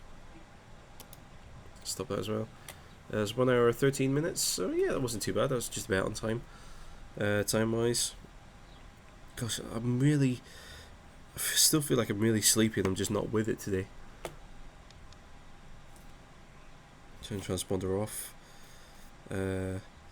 Oh, I didn't turn on the landing system, but I don't think it would have mattered because yeah, we were doing an RNAV approach, so not an ILS. Never mind. Anyway, I'm gonna go and start planning for our return very quickly. Catharesh. Hello. Honestly, I have the worst time when it comes to watching a live stream. No, you don't, because we're going to do a return flight. This is flight 1 of 2, this one, so I'm just going to go and pre-flight this, and we're going to go back in the opposite direction. So, if we go to new flights,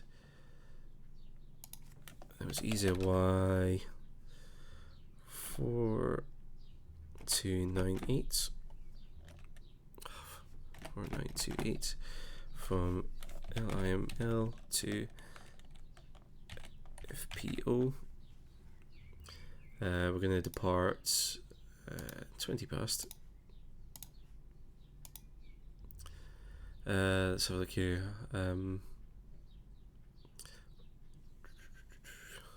Paul Martin needs some Red Bull. Could do. Red Bull might work for me, it might not, I'm not sure.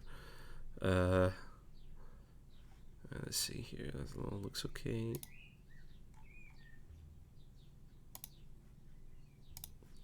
We'll just generate this. We'll just yeah, get this thing going as quickly as possible. Campia, welcome. How's it going? Right. Let me make some notes here. There we go. So, flight number is a Y. So IML to FPO 380. So we're cruising up at 380. So it's going to be quite a high cruise on the way back as well. 1 hour 4 minute return flight. Block fuel is 6,619.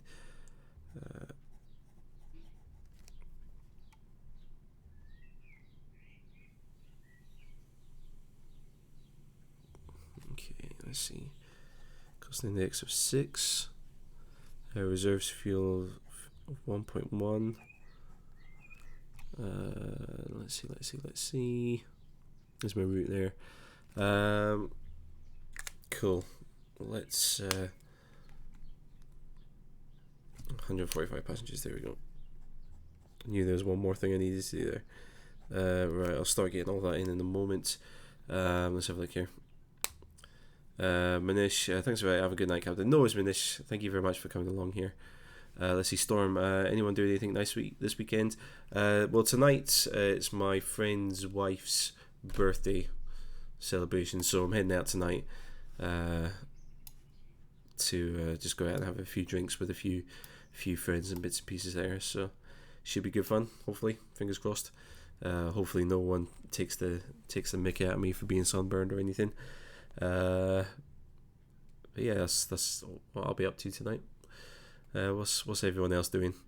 Let's see, Campia, how's it going? I'm doing alright. I'm knackered, I'm sunburned, and I'm tired, and I'm just spaced out, but I'm alright. apart from all of that, I'm good. Right, let's see here. So I need to pre-flight all of this sort of stuff again.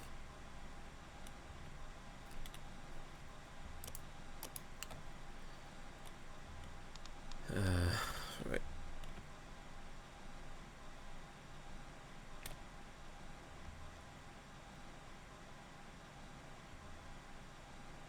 Let's see. Welcome, F. I'm just going to say F. Welcome. How's it going? Alright, did I retract all of that stuff? Yeah, I did. Good. Okay. Right. In it. So we're going from LIML to LFPO. Flight number is going to be EZY 4298. Cost index 6. Cruising flight level 30. We'll also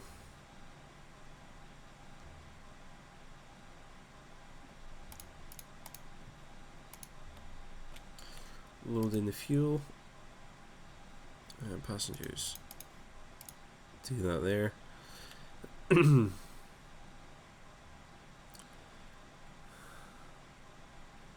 Let's have a look here. TIP has got an IFR flight coming up. That should be good fun.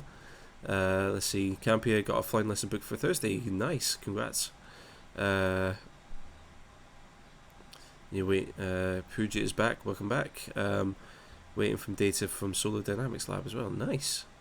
Deboshi, what is IRS, Inertial Reference System? That basically tells the computer what, or tells the aircraft what its attitude is. So whether it's pitching, rolling, yawing, and all that sort of stuff.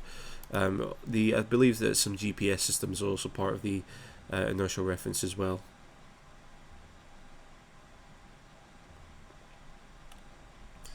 Right, so we're loading fuel on there.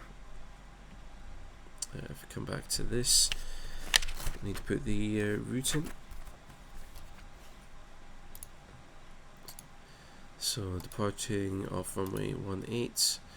We're flying direct to somewhere else, so none of that there. Direct to SRN. I guess we'll pick the one that's 15 nautical miles away. That'll be the closest one. And then we're taking, from there we're going to be taking an airway L153 to UL153 to Sozal.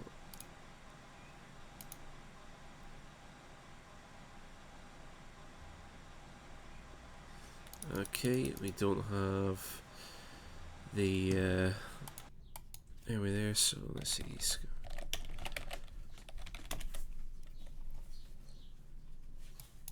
Let's have a look.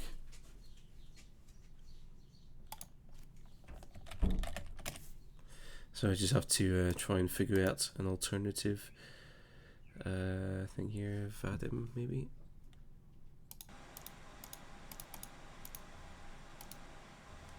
Not allowed. Why is that not allowed?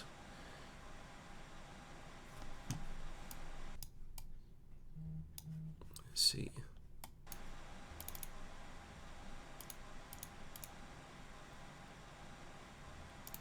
So I'm just trying to find an alternative waypoint to go to. Go away. Right, forget it.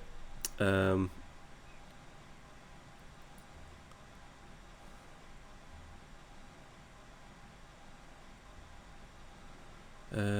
let's just catch up here. Let's see. Duke is back. Sorry, did you miss a lot? Yeah, you missed the landing for the first flight there, but we're gonna go back to do a second flight. Jack, away from went out 15 minutes ago. What did you miss? The landing. Let's have a look here.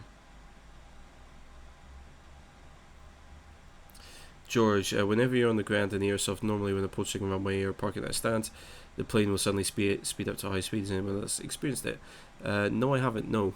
Maybe just double check your throttle settings. Let's see. Storm, you got a night vision scope the other day. Plays at 2,000 feet. Look awesome in it. Oh, check you, fancy pants with the MVG. Let's have a look here.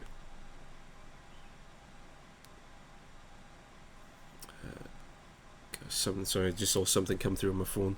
I'll check that in a moment. Right,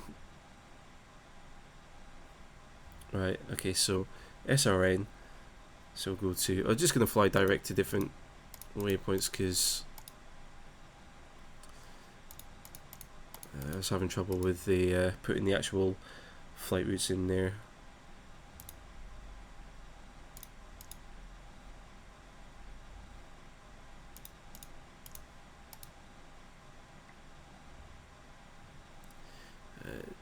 DJL.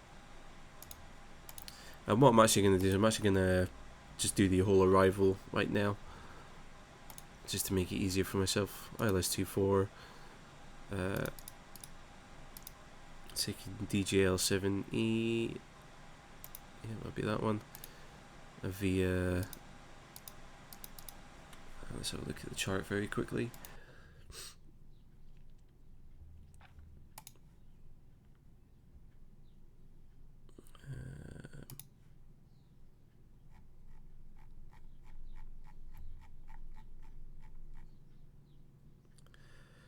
Let's have a look here.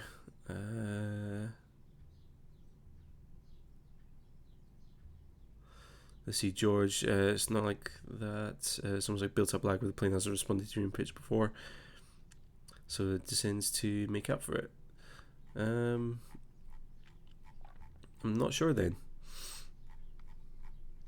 Maybe have a look at the Aerosoft forums and see if anyone else has had that issue, and they might be able to advise what could cause it.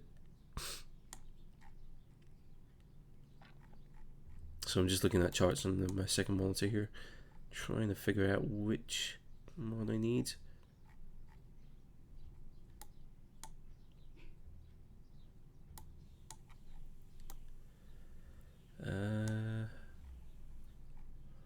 Charts are awful. Not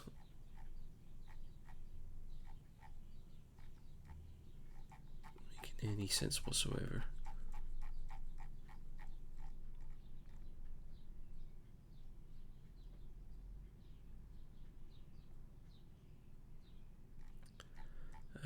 Sorry guys, I'm still trying to make sense of these charts here. 70.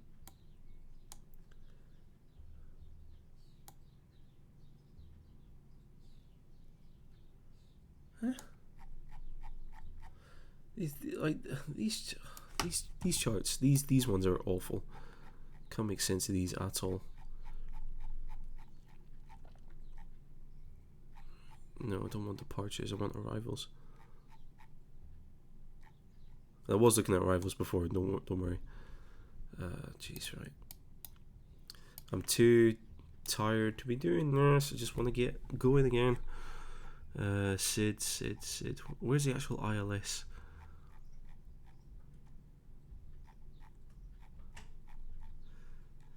Sid.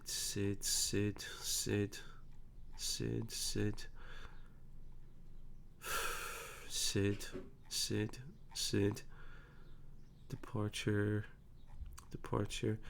Do you not just have like straight up ILS charts, please?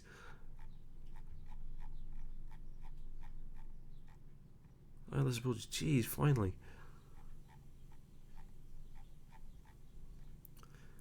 ILS 24. That doesn't help me at all. We'll figure it out when we get there.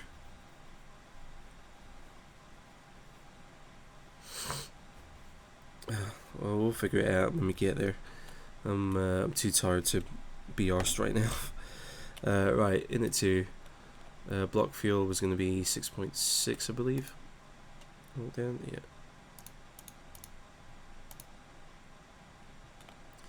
And then for performance, takeoff flaps, we'll do flaps 2 takeoff this time. And that'll all be alright there. Okay. And the system, make sure that's off. EFIS, arc modes, 10. Set that. Dial up to cruise. Set that. RSs are aligned. APU is started and on. APU bleeder is on. Let's load in the passengers. Maybe, perhaps.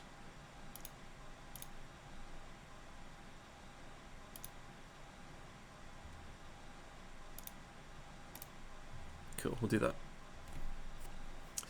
Let's have a look here. Mitchell, you're like a bird, you only fly away. Ah, fair enough. Duke, those charts are so confusing. Yes, they certainly are. Alright, let's see what's going on here.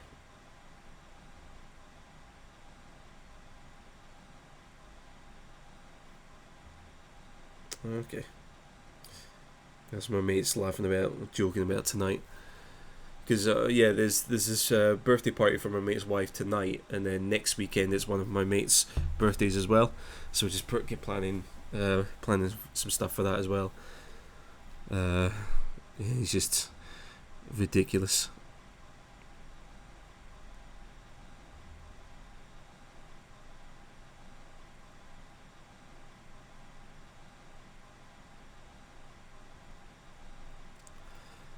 So just going to wait for the passengers to load up and then we'll get a move on again.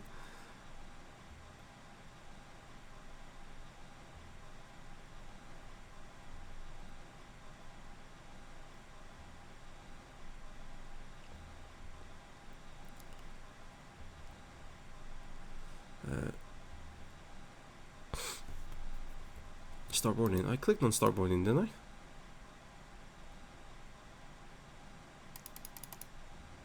Why isn't that going? Okay, load instant, because that should just do everything straight away for me. There we go. Okay, forget that. Right, that's not working. Let's see, parking brake is on, thrust levers are idle, barrel ref will be set. 71018. Seatbelt signs can come back on. External power, we weren't using it. Okay. Close all the aircraft doors. Storm passengers, I know, tell me about it. I'm too tired for this weekend. I've just had one like bad approach. Didn't I say before we landed, didn't I say that the approaches always get messed up? But I can usually do a half decent landing. Anyway. Oops, not strobe light. Don't want the strobe light yet. Beacon light, that's what I want. Alright, just going to do a standing start. We're just going to like basically do the equivalent of a jet burnout, and then we'll make our way over to the runway. So engine mode selector goes to ignition start, and we'll do that.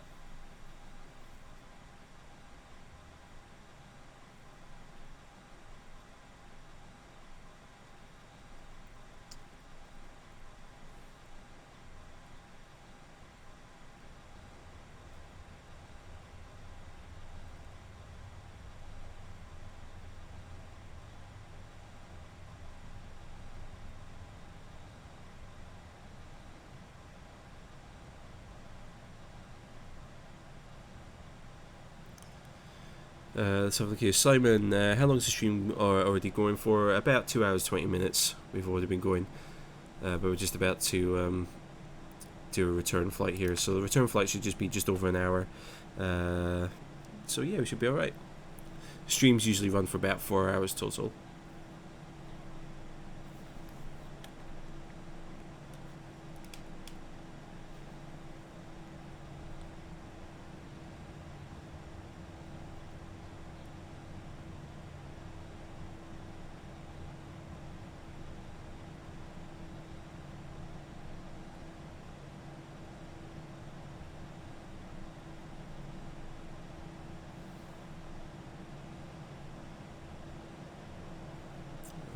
Let's see.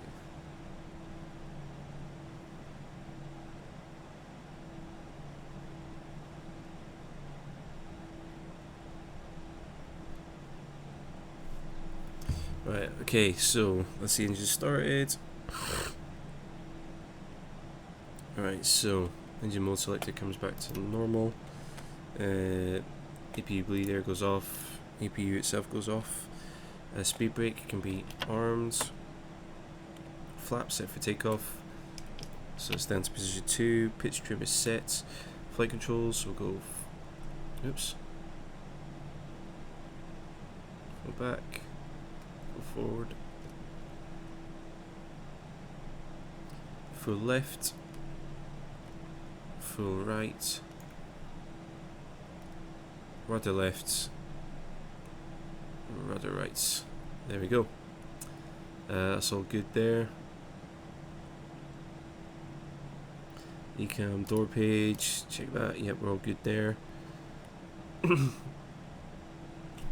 Okay, so now we go nose light on. Start taxiing. Let's see. Puget, how long before we take off again? 2 minutes. Make some music. Welcome back. How's it going? Do I remember you? Yes, I do. Let's see. Ashwin, welcome. How's it going? Mix, yes, I do remember you.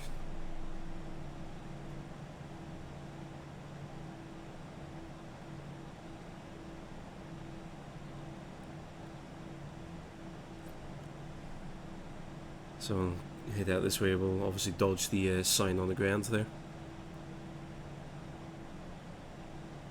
Yeah, so we're just going to take off and just basically fly back to Paris. So I feel like I'm not doing a good job today as a host, but I just feel really fatigued. Also, just as a quick note, I'm not going to be doing any live streams next week because there's a few things that I need to take care of.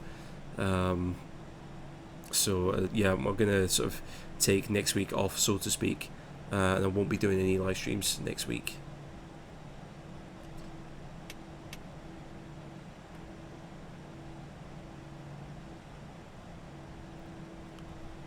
Right, so turn the transponder on here as we head out onto the runway. And Viscas, welcome back as well.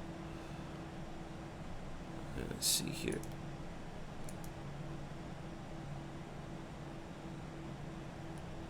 So we'll just get lined up here.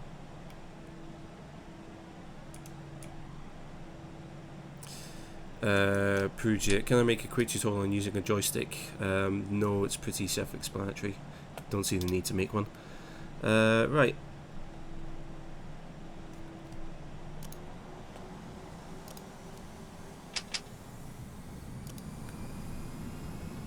There we go. Let's see, Storm. Oh, I'll miss you. Oh, Storm.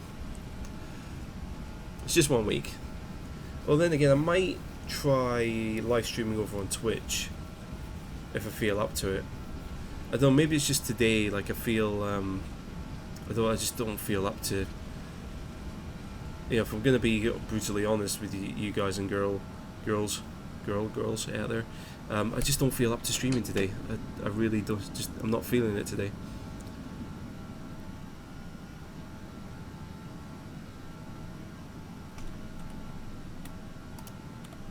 Like I don't feel like I want to do like everything by the book and all the rest of it. So, yeah, I think I'll take next week off and just give myself a little bit of a break.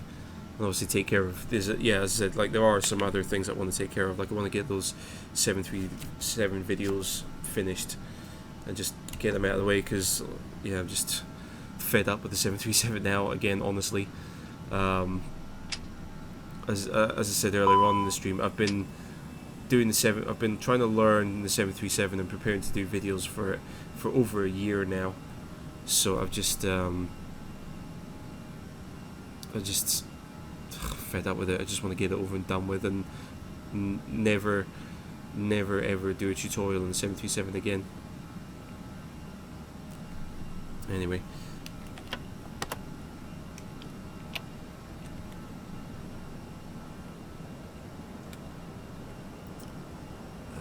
Right.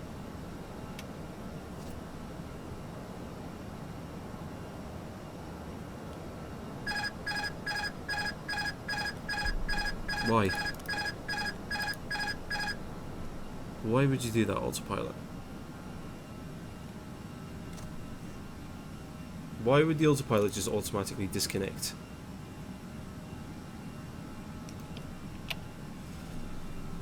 Oh, jeez. This Italian autopilot's gone on strike.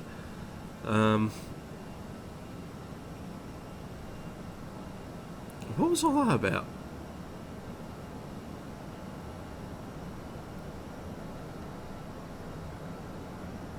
I don't know.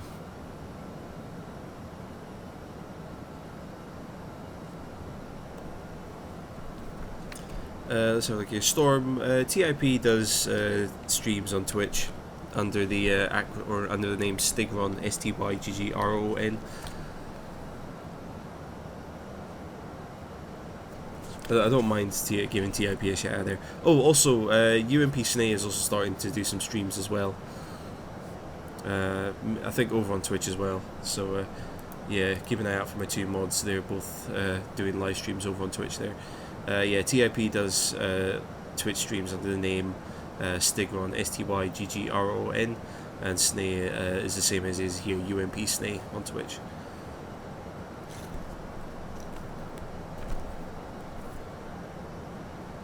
Cool. Right, I think that's everything for takeoff.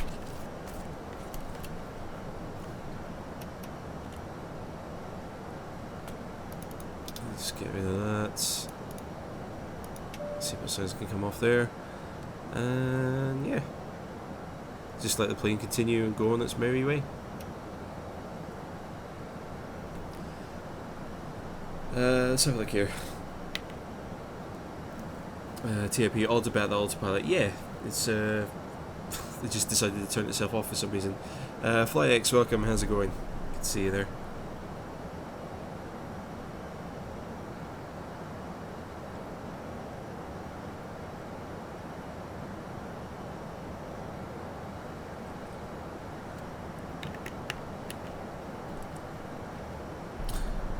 TIP, no problem at all.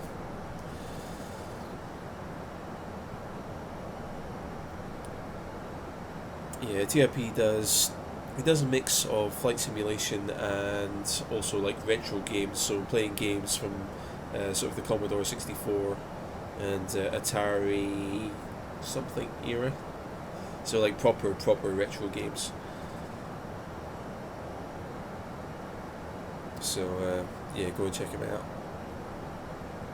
He's a very knowledgeable, very well spoken man, is TIP.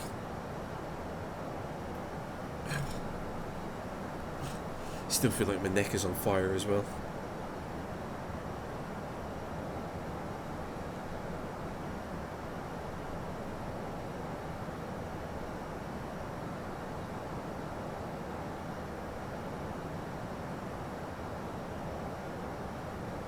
Okay, I'm getting way too many alerts coming through my phone just now.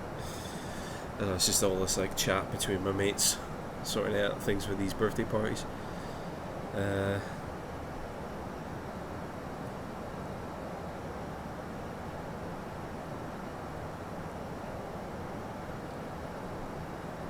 Let's see, Flex, what happened to my neck? I got sunburned. I got sunburned yesterday playing golf. I'm just in agony. I'm in agony. Oh, the horror.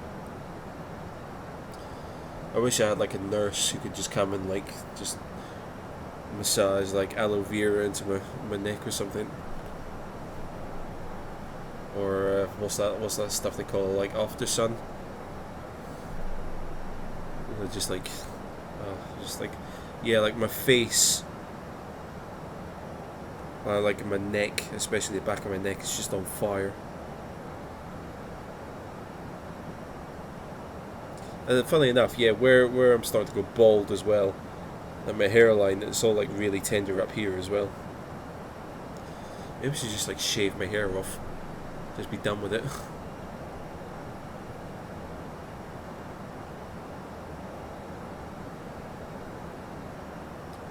Let's see, flags. Do I sunburn easily? No, I don't. Not particularly. I've actually, well, when I was a kid, I used to actually tan really, really well.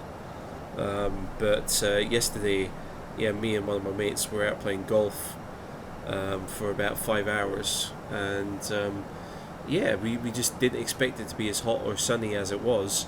And of course, being from Scotland, you just don't think, you know, sunburn is not really a massive consideration up here unless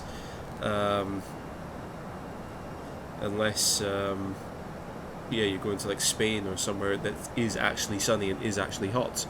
So yeah, we just went out thinking, oh, it'll be fine, you know, it's bright and sunny, but you know, we won't get burned or anything, and we did. So let's see, now there's a fly coming after me, an awful fly. Yeah, we just didn't expect it to be as yeah, hot and sunny as it is, as it was. So we didn't take like any precaution before we went out. Kostas, Yasas, how am I? I'm doing good, thank you. How are you? Let's see, Storm, bald men look good. Really? Well, I'm not gonna go like absolute skinhead bald, but like I'd shave, you know, I've been thinking about it for a while, like I would just shave my hair like super short. I wouldn't go like absolute skinhead, you know, type thing, but I'm not sure. Let's see, flags. Never actually been sunburned in the UK. It does happen. It can happen if you're out for a long time. I mean, I am living proof that it can happen. But yeah, we've just got some unusually hot weather up in Scotland at the moment, so yeah, we just weren't expecting it really.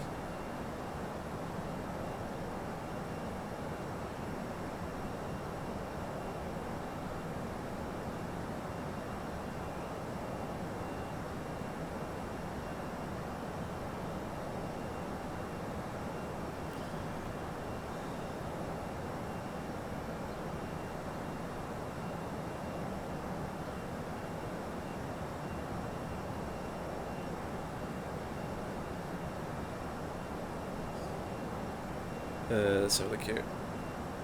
Yama, welcome, how's it going? Duke Minecraft, I've been sunburned a few times in the UK. Yeah, as I said, it can happen. It can and will happen. It's just a bit bizarre for us, that's all. We're all used to like going on holiday somewhere. Like I said, we're all used to going on somewhere that's actually hot and actually sunny. You know, like Spain or anywhere in the Mediterranean and that, and getting sunburned down there.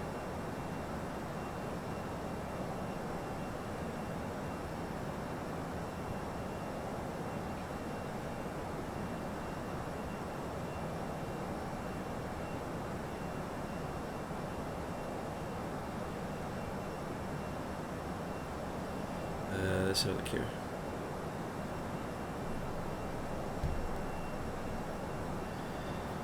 Let's see, Duke, where you live now? No, it's not hot or cold. Yeah. Everything is. I think the only reason I got sunburned was because my mate and I were out in direct sunlight for, you know, for such a long time. Like we're out on a golf course. Yeah, like we're not passing through shade often either. Like we're just out in direct sunlight a lot. You know, when you're sort of going out and about in like town and stuff, like you're going in and out of shops, you know, you usually end up with buildings and stuff to kind of like, so you're walking through shade a lot of time as well. But yeah, we were just out, you know, like directly under the sun. Well, my mate might not have got it as bad as I did, because he kept knocking his ball into the trees, so he ended up going under the trees a lot. So, but yeah, it's still quite bad. Storm, you always get sunburn. Oh, Storm, need to like be more preventative.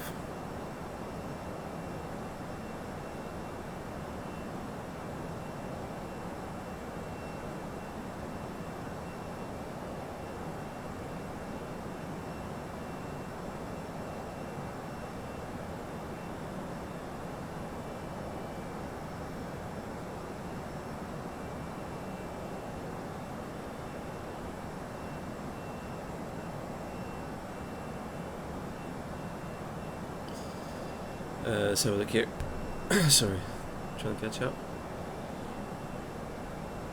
Flyx, when you're in the Canary Islands when you're 12, you got badly sunburned and you're throwing up because of it. Ever since that, I'm extremely paranoid about so you can get sunburned and put lots of cream on. Yeah, I mean, I used to be paranoid about it as well, but I'm not as paranoid about it, because even when I've been out in Greece the past couple of years, like I've only been using factor 10 or something, and that's going from not using anything, like living in London I've not used anything, yeah, like I barely got any sort of tan whatsoever, and like, you know, Snape will tell you that he always takes the mick out of me because I'm like neon white, like I don't look tanned at all, but I've done alright. I'll get nice and crispy tonight maybe. The worst thing tonight is because I'm going out to my mate's birthday party tonight. I just don't want like my skin to start peeling or anything, because that'll just be awful.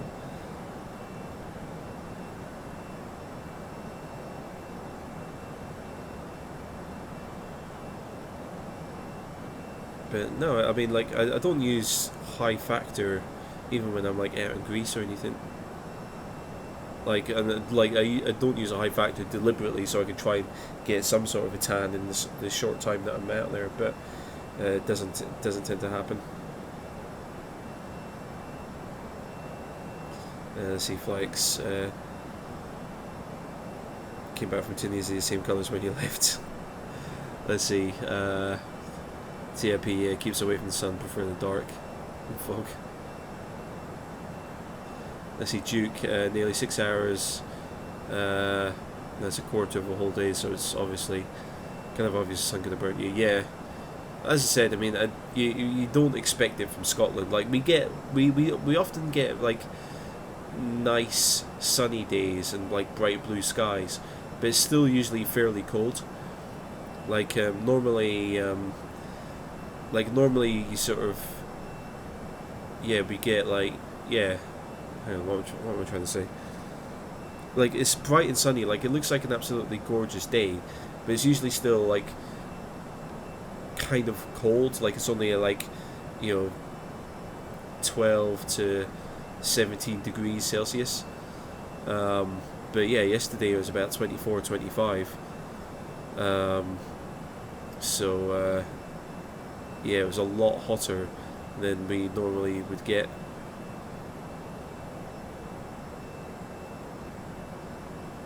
Let's see, Tom, back home in New Zealand there's no ozone layer. That's a nasty burn. Yeah, I can imagine.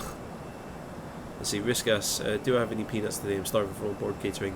Well, the one peanut that we do have is locked up securely, so you might have to, I don't know, TIP, do we have any like second-rate peanuts that we can offer to anyone? Storm, dude, if the back of your neck looks so sore. Yeah, that's where I got it the worst. The back of my neck, like just like on the tops of my shoulders there, that's where it's absolutely its worst. My face was a little bit tender yesterday as well. So yeah, so the back of my neck and like just up here in my hairline as well is quite tender as well. But everything else seems okay. My arms as well got it a little bit, but they don't feel too bad. Jack, you tan very easily, almost never burn. Lucky you. See Duke. Yeah, usually have sunny weather, a bit cold. I know what you mean. Yeah.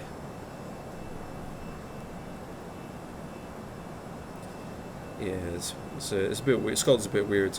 It's like it's the only place in the world I've ever been where you can have like a beautiful sunny day with a bright blue sky.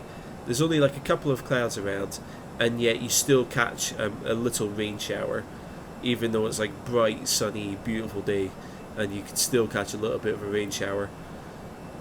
And it's just like, how is that possible?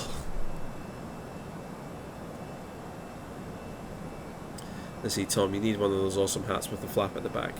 Well, I was thinking that I was going to go for like ye old English sort of expedition type of outfit. So like you'd have like a beige sort of a beige shirt, you know, like knee-high shorts, long white socks, and you know, like trekking boots or something as well. Like you know the kind of, and like I don't know the name of the hat, but it's almost like it's like a big like sort of sun hat type thing, but like the brim is like solid all the way around.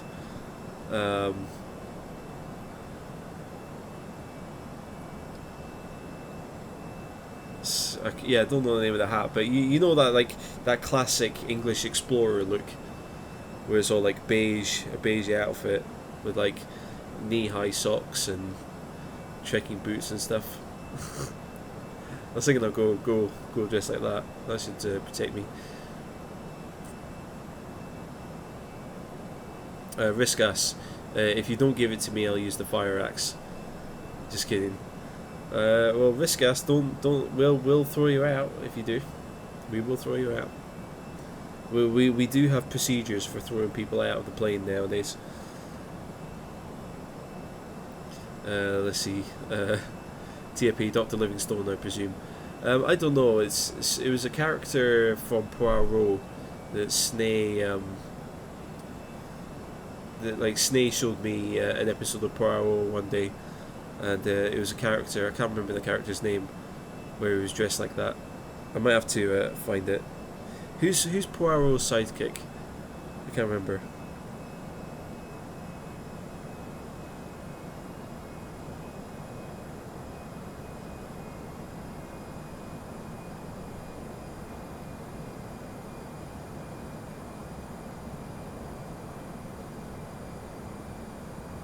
Can't remember.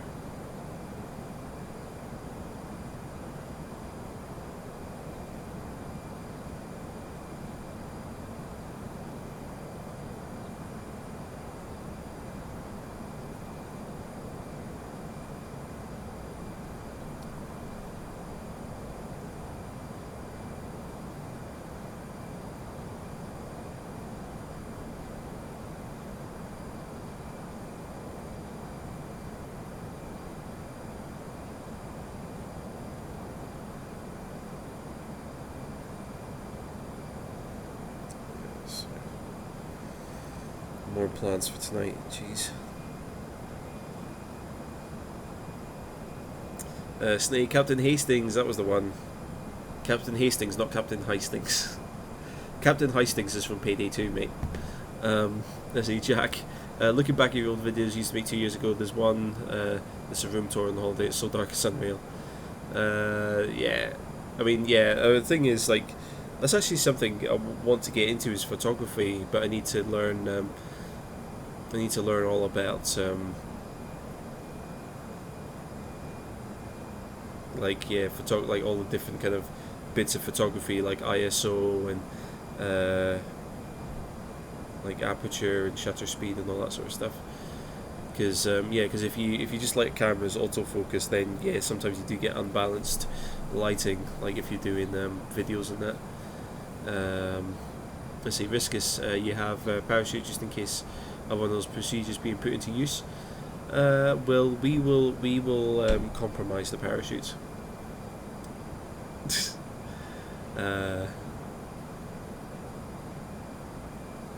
Let's see.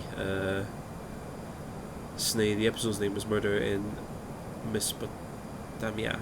Okay. I might actually go and see if I can find that.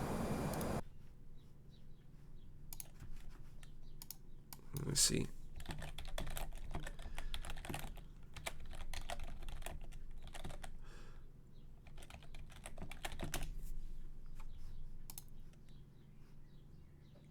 Yes, there we go.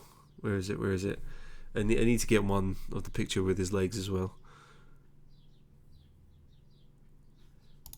Yeah, there we go. Is that him there? Oh, that's the look right there. That's what we're going for.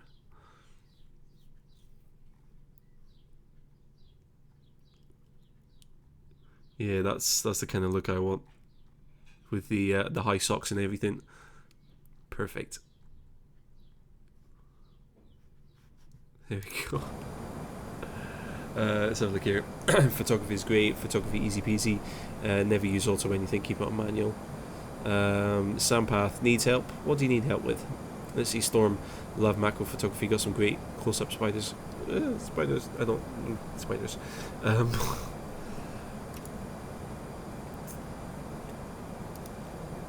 a big fan of spiders myself.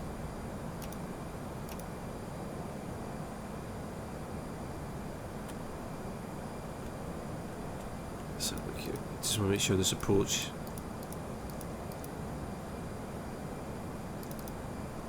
looks alright. Yeah, that'll do. That'll do. Let's see, ads, welcome. Lots of helpful vids on YouTube. Your dad started a few days ago and uses them. Ah, nice. Fantastic. Snee, have I seen the Daffy Duck episode I was telling you about? No, I completely forgot about that last night.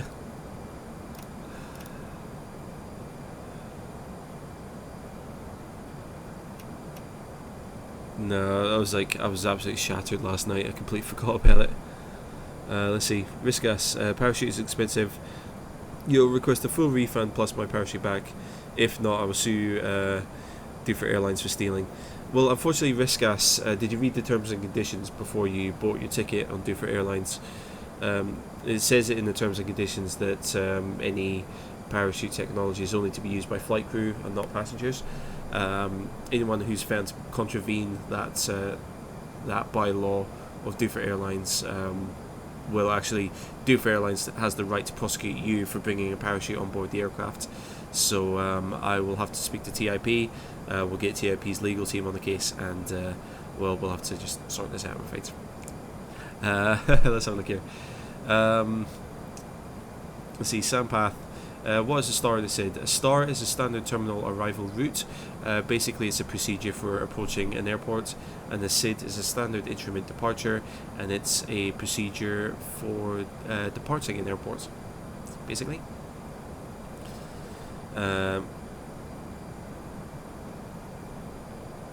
Let's see, ads. Your FTX Central has stopped working with P2D and no help online. Any ideas? You'd have to speak to Orbix about that. I wouldn't have any idea. I don't know how Orbix's software works. Let's see, Storm. Spider's awesome. Yeah. Yeah, if you say so. Personally, I don't like them. The only spiders I like are the little jumping spiders because they look adorable. But almost any other spider, any other spider, not a big fan of.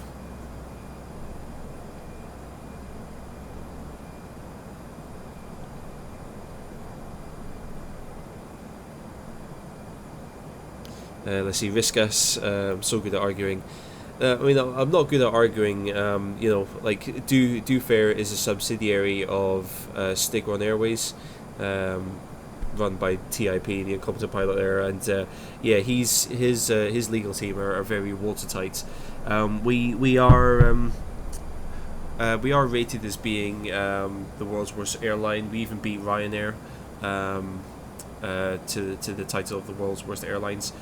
Basically, judging by how the business is run, Ryanair are a bit more overt with their sort of their business practices, and that we're a lot more sneaky. Like if you compare our terms and conditions to Ryanair's, you'll find that ours is about 10 times longer and more comprehensive than Ryanair's terms and conditions. So you have to read the small print, I'm afraid. But yeah, we've covered off passengers bringing sort of any sort of parachutes or any sort of safety device that would that would ensure a safe landing if we were to throw you out of the plane mid-flight.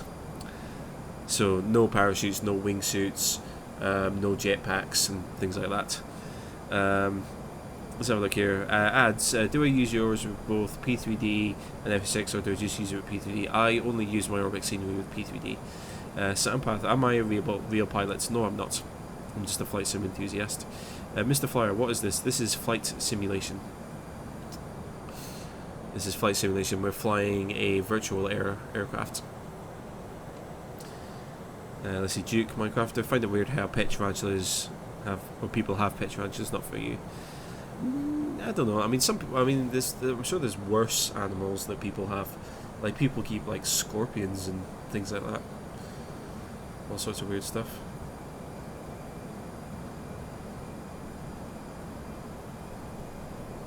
Let's see, Riskas. Good to know that we're worse because I'm flying with Ryanair to Malaga this summer. No worries. I mean, the one thing we do better than Ryanair, though, is landings. We do better landings than Ryanair does.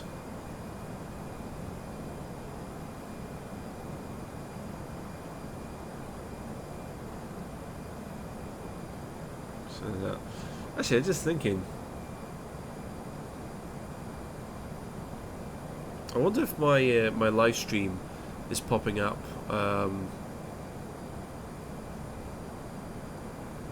It's just popping up with my kind of, because I didn't put a proper thumbnail up for this live stream, so I wonder if it doesn't matter. It's no big deal. Let's see. Sampath downloaded all my tutorials regarding the hours. Oh, nice one. Let's see, Snay. Joke is that on the top 20 worst airlines, Ryanair is not one of them. Oh, sorry, Snay. I meant to say that we're the UK's worst airline. We beat Ryanair to be the UK's worst airline. Sorry, I misquoted that there. Riskas. I know 4.5 hour flight with no seat recline. Yeah, you're gonna have to like just wander up and down the plane, stretch your legs. Sampath's clear and so helpful to me. Well, I'm glad you like this tutorial, Sampath. Thank you very much for watching them. Let's see, Duke can handle scorpions, but no tarantulas and snakes. Okay. How long is it going to be? Probably about another half an hour. We're just about to start descending for our landing into Paris, so probably about another half an hour worth of flying. Snay popped up in your notification today, Storm and yours as well. Nice. But I'm thinking now that the live stream started, is it going to come up with a thumbnail of the live stream, like this view that I've got now, or is it just going to come up with the thumbnail picture that I uploaded for the live stream? That's what I was wondering about, but it's no big deal. It'll be fine. It'll be fine.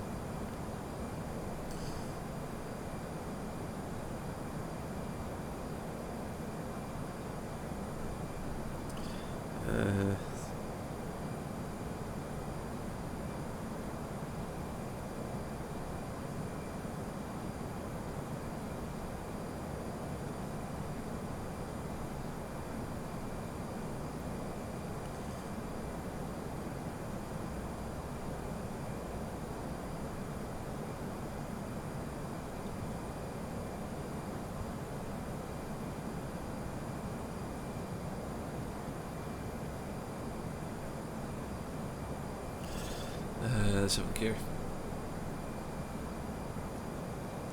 Sampath, will I do a tutorial about 777 later on in the year? I'll be doing the 777 tutorial. I don't have a 777 just now, but I will be doing one later on in the year. Let's see.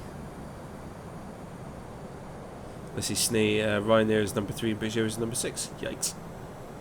Let's see, Duke, Minecraft, the thumbnail picture is a Doofenhammer one. Oh, okay. Yeah, because I didn't know what I wanted to do until I started to stream today, so yeah, I really didn't have any sort of idea where I wanted to fly or what I wanted to do, so I just kind of put that up as a placeholder.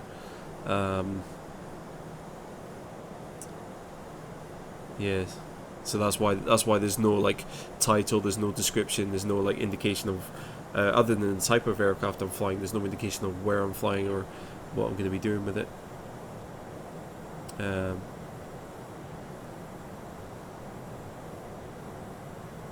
Yeah, it was because I only kind of decided where I was going to fly about 15 minutes before the stream there. And sorry, Snake, I did see your message there, but I missed. Let's go back to these things. First picture. Oh no, I need a bigger version of that picture. Yeah, there we go. Yeah, that's that kind of thing. That's Snake. That's what I'm when I walk out of the arrivals doorway at Athens Airport. That's what I'm gonna look out for, me looking like that.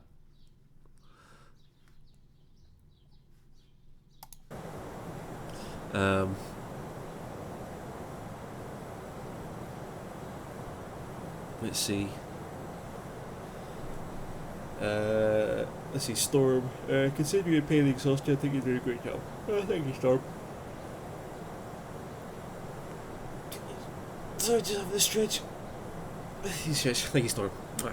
Yeah, yeah, I still don't feel like I've been a good host, but yeah, I'm doing the stream at least.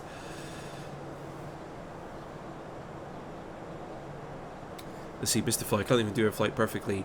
Well, if you click up in the top right corner there, as Snay has alluded to, yeah, I've got my Fsx Tutorials playlist up in the top right corner there.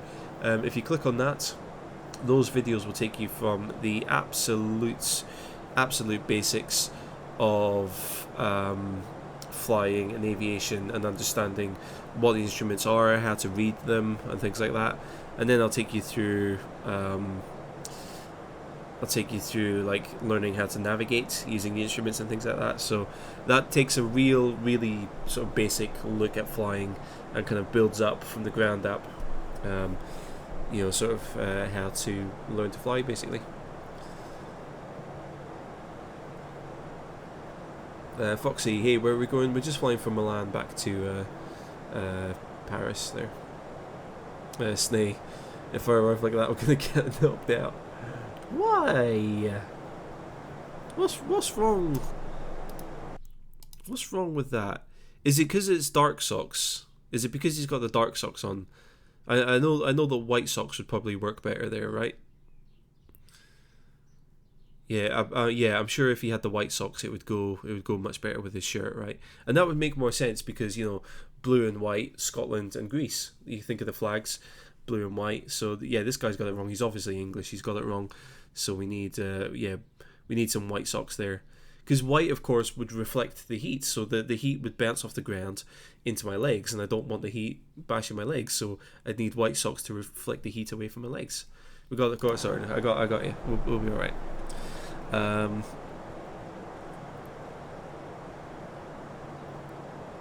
Pedro, greetings from Portugal. Can I put the website of the plane? Thank you.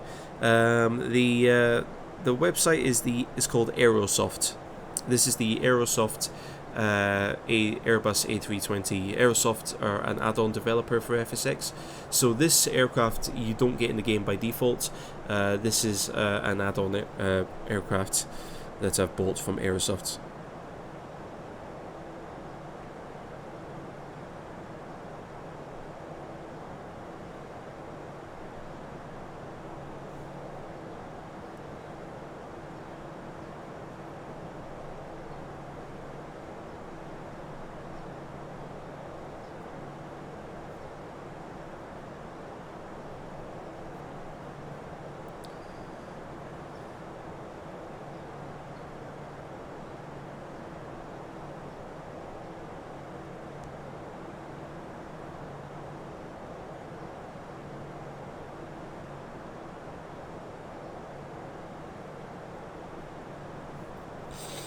Let's have a look here.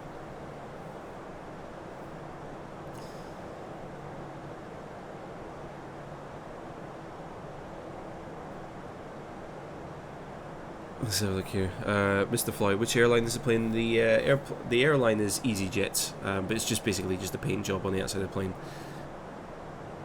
You can have different paint jobs on the outside of the plane. So whichever airline you want to fly with, you can have like EasyJet, you could have Lufthansa, you could have Aer Lingus, you could have British Airways, you could have all sorts of paint jobs on the outside there.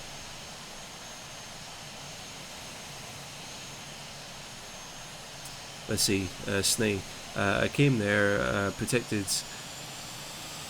my butt from getting owned by anyone imaginable. Do you believe that I'd do the same thing looking like that? Yeah. You're my brother, man. What the heck is going on here? Okay. Yeah. Well, I mean, we're brothers, mate. We're brothers, we're cool. It'll be fine.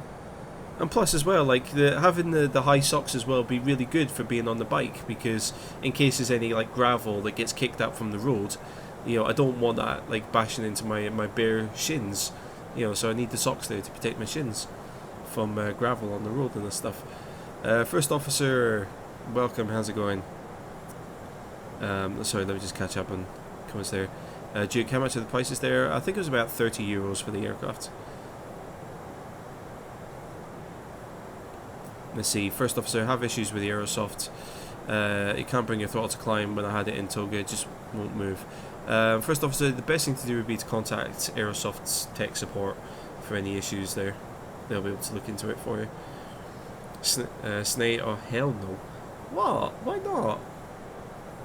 On this, like, come on, like, talk to me in detail. What is wrong with having an outfit like that?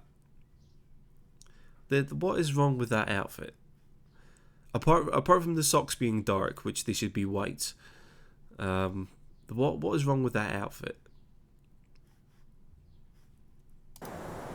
Tell me. Does he need like light blue socks instead? Like, I'm not being funny, right? But that there are similarities to the Evzoni soldiers, right? There is some similarity there to the Evzoni soldiers, so that's not a bad look to have whatsoever.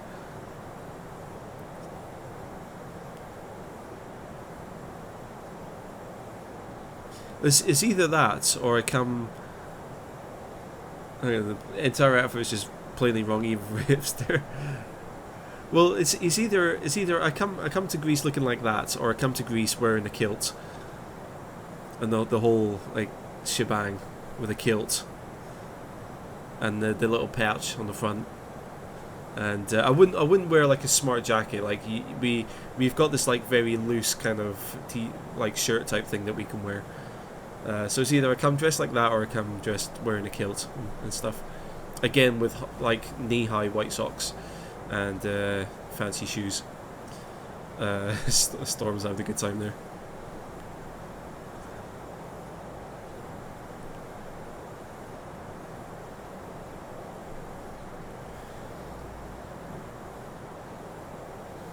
Right, I just realised I need to plan for the arrival here. So let me just do this quickly.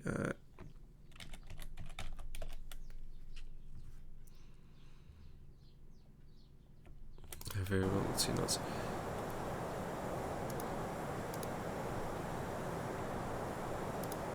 QNH 20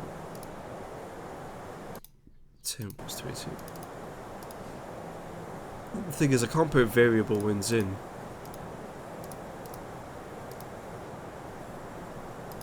Yeah.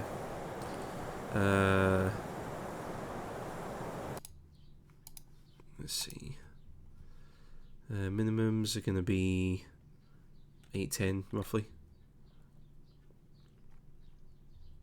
Let's see. Let's see. Airport elevation.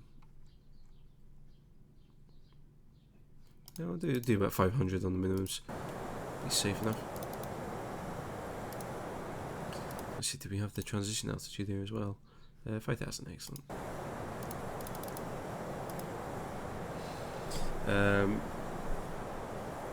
Let's have a look here.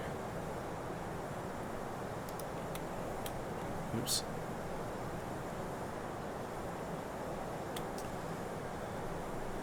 Let's see. Zizo, where am I going and what's the ETA? We're going to Paris. We're going to be landing in about 10 minutes time, I reckon. Just a guess, but we're on our descent just now. So we don't have too far to go. Let's see, Red Hood, how long before landing approach? Again, about 10 minutes. Let's see.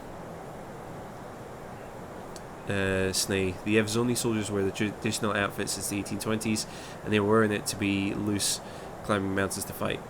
Well, see, I mean, that outfit, I'm sure is inspired by the Evzoni soldiers, because they wear like the light brown kind of beigey color, obviously to blend in to mountains and stuff, and so yeah, I'm sure this is inspired by the Evzoni.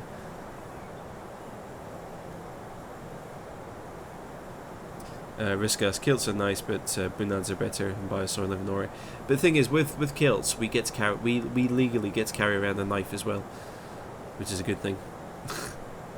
Danish, Doof, am I ATC by profession? No, I'm not. No, I did apply to become an air traffic controller, and I didn't get the job as an air traffic controller, but yeah, no, I'm not an ATC controller yet. Right, sorry guys and girls, but I'm really bursting for a pee, so I'm going to go for a pee really quickly, and I'll be right back in about 30 seconds or so.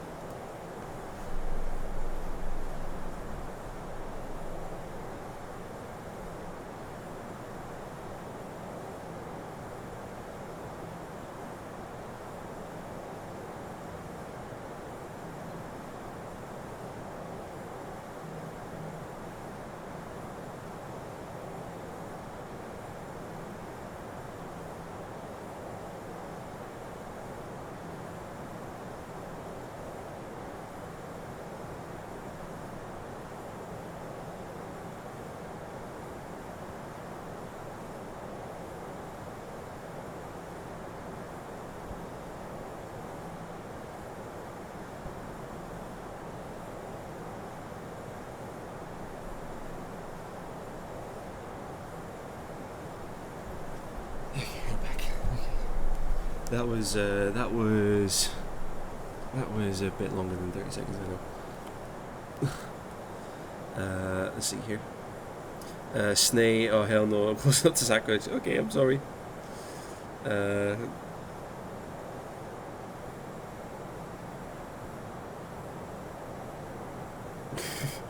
Okay, I shall say no more about the Evzoni soldiers. Alright, I'll come down in a kilt then. Fine.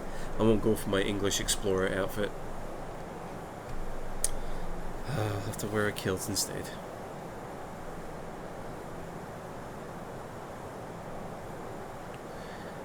Right.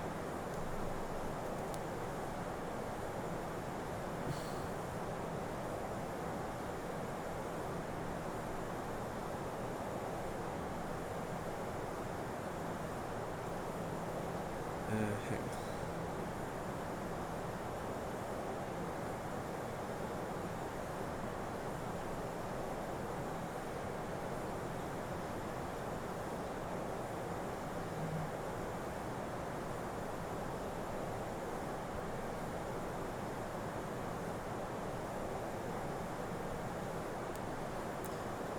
Let's have a look here.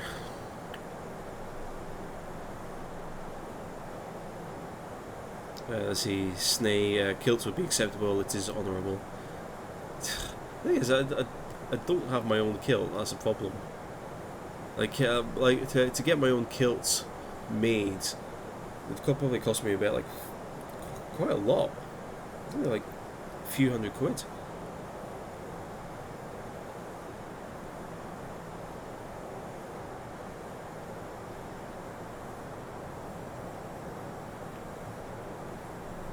Let's see.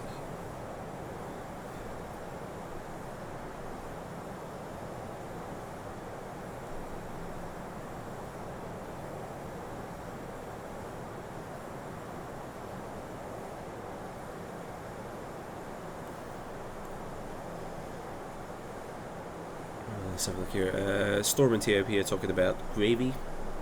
Fair enough. Let's see here. Alright, so we're at 18,000 feet, so I think this descent path is looking a bit more favourable, unlike before where we ended up 12,000 feet above the airport on final.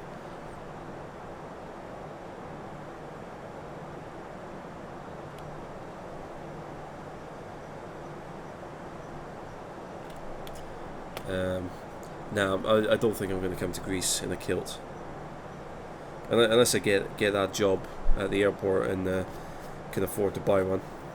I won't. Dimitri, welcome. How's it going? Let's see, Riskas. Have I heard of Airport CEO? I know you're interested in aviation, so I thought it'd be a good idea to recommend it. I have heard of it. Airport CEO. It's like Prison Architect, but for airports, right? It's like one of those kind of like 2D top-down, like kind of cell-based planning games, isn't it? I think I've seen it. I've seen a couple of airport games like that actually. Isn't there two different like airports kind of management simulator or management type games? Let's see. Crafty Method, welcome. How's it going? Is ATC job well paid? Oh yes, it is. It's very well paid. Yeah, like even the controllers here in Inverness, which is relatively quiet, like, you know, Inverness only sees about 20 or 30 commercial movements a day. The controllers here are on 60 grand per year. I mean, and on top of that, you do have a lot of GA traffic, and there's also like private traffic as well. So you get like private jets flying in and out. The Coast Guard base, there's a new like search and rescue and Coast Guard base at Inverness Airport as well. But yeah, at Inverness, which is relatively quiet, controllers and like a fully licensed controller is easily earning 60 grand. So just imagine how much the air traffic controllers who work in and around London are earning. They'll be like 6 figures easily.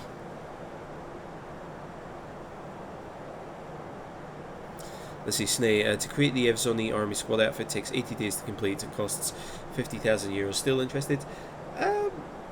You know, I want to support the Greek economy. I really want to support the Greek economy, but I don't think the exchange rate is favourable enough for me to get 50,000 euros, I'm afraid. I don't know if it would be possible.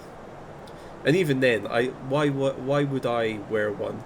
The Evzoni are as you told me, the Evzoni are the sort of the elite when it comes to Greek army forces.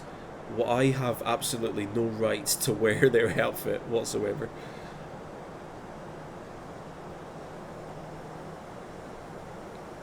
Let's see, Riskas, Airport CEO and Sim Airport. Okay, yeah. Dimitri, what about a flight dispatcher?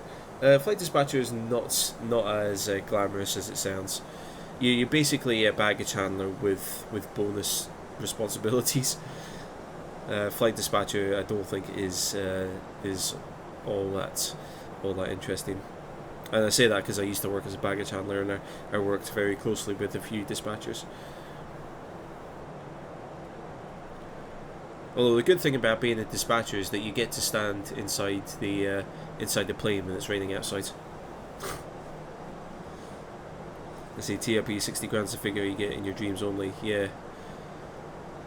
I should have been a trainee air traffic controller by now.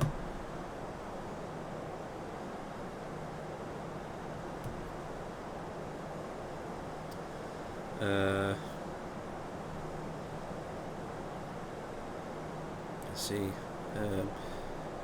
Snee, got you now. Yeah. I mean, and plus, you know, if I get sunburned in Scotland, you know, in only like 25-degree heat, how on earth am I gonna guard the tomb of the unknown soldier? How on earth am I gonna guard that for hours on end in 35-degree heat on top of Sig. Is it Syntagma Square?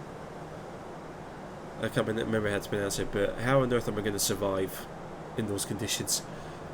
Even if I was a soldier, even if I was a legit Greek army soldier, how on earth would I survive in those conditions? Let's see.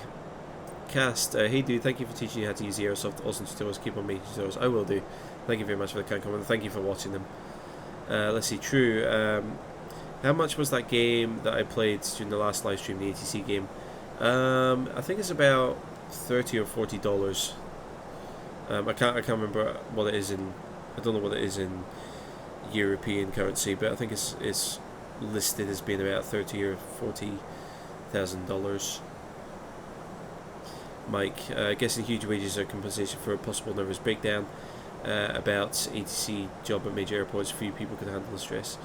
Yeah, I mean the thing is, it's not stressful. Like a lot of the procedures and a lot of the procedures and the processes and the technology has been developed to reduce the amount of stress as much as possible. But it's you just have to have absolute focus when you're working. And obviously, of course, it's such a safety critical type of job as well. You just need to have absolute true focus, when you're doing that job. For example, you can't be an air traffic controller and keep sneaking a peek at your phone or sending text messages or anything. You have to be absolutely zeroed in on the job. You have to it's not stressful, but there is a lot of mental, I guess you'd say, mental agility that you need to be an air traffic controller. You need to be doing mental calculations very quickly.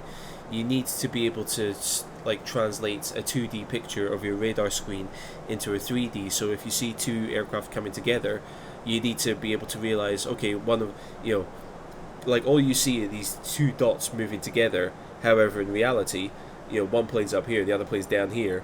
So as they pass safely over each other, you need to be able to mentally translate that 2D information into a 3D picture and things like that. So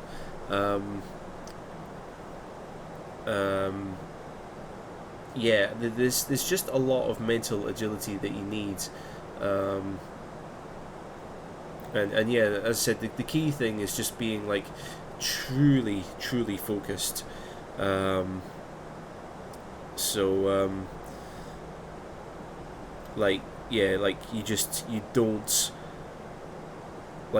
just have to be in the zone when you're working the entire time. As I said, I don't think it's stressful. I think the controllers would experience the most stress if they handled an emergency, or if emergency situation came up and it wasn't resolved successfully. If, for example, an aircraft dropped off the radar unexpectedly and you lost radar contact, and then you later discover the aircraft crashed. That would be that would induce a lot of stress for a controller. But in the moments, if as soon as an aircraft even says that they've got an emergency, yes, I imagine that a controller, you'd get a bit of an adrenaline kick, your heart rate would speed up and all the rest of it. But no, you'd be trained to deal with emergency situations. So it's much like people who say who've been first aid trained and they find someone who's having a heart attack. Your first aid training just kicks in. You just automatically know what to do. It's the same with controllers. Anyway, let's have a look here. So let me just catch up here. TIP, using the tube is stressful enough. Yeah, using the tube is definitely much more stressful than being an air traffic controller. Let's see, Snay, imagine the soldiers guard the tube on 45, 49 degrees. It'll be fine. Yeah, I'll get to stand in one of the little kind of guard posts. I'll just stand in there all day. Joss, you're meant to be outside, it's sunny. No, I need the shade, please, I need the shade. Let's see, True Aviator, would I recommend it for learning ATC as a pilot in general? I think it's a decent representation. I think it's one of the best ATC like games / simulators out there. But there's some other ones that are out there. There's another one which focuses on like radar control, which looks really good as well.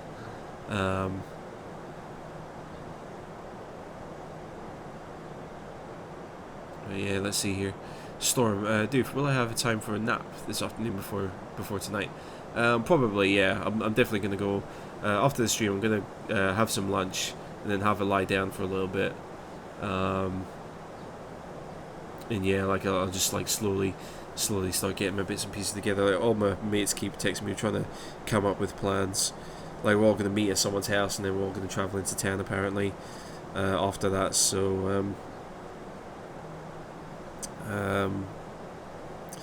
yeah, but I'll probably just like lay down for a little bit. If I fall asleep, even better.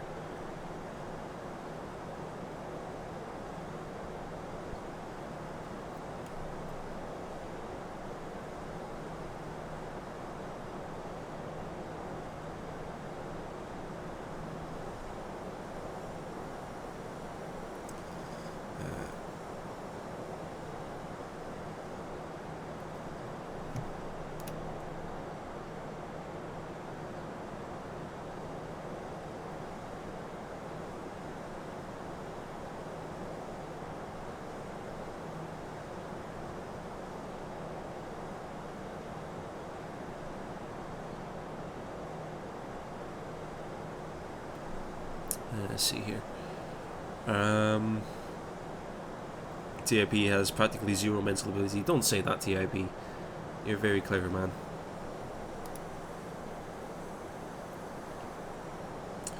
Let's have a look here. Mike, you always need to remember all of the separation figures. Yep. I mean, that's the key responsibility, really, is ensuring the separation.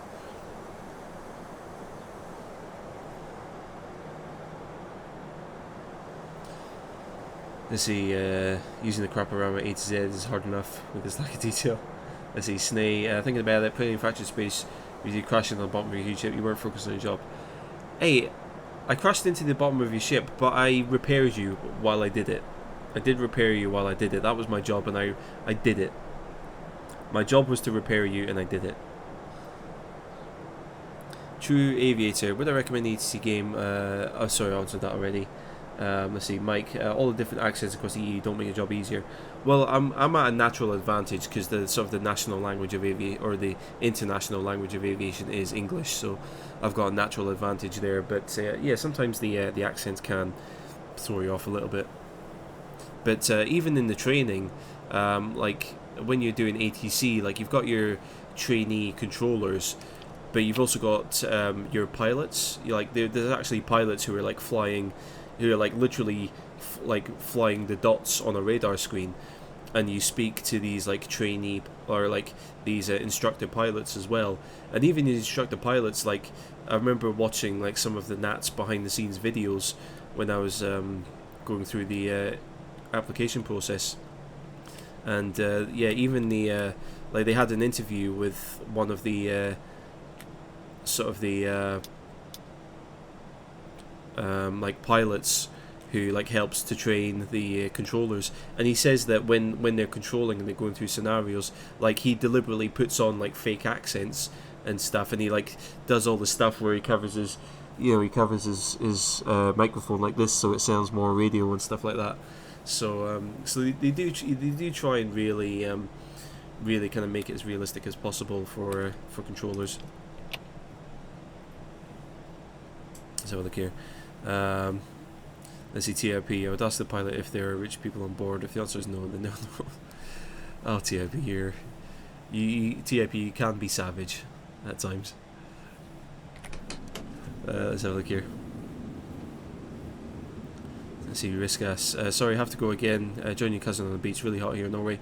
Don't want to spend the entire day in front of your computer. 2,500. No, I get that. I fully appreciate that. So I hope you have a good day down at the beach. And yeah, have a good one.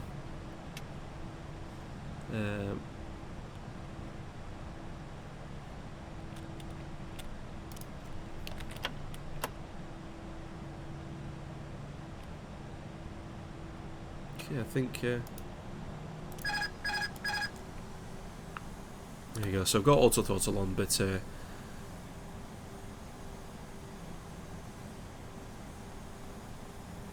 Okay, so it turns out the runway that we're heading for doesn't have any poppy lights or anything.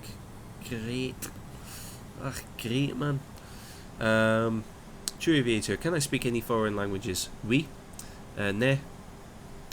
Ja. I. What else do we have?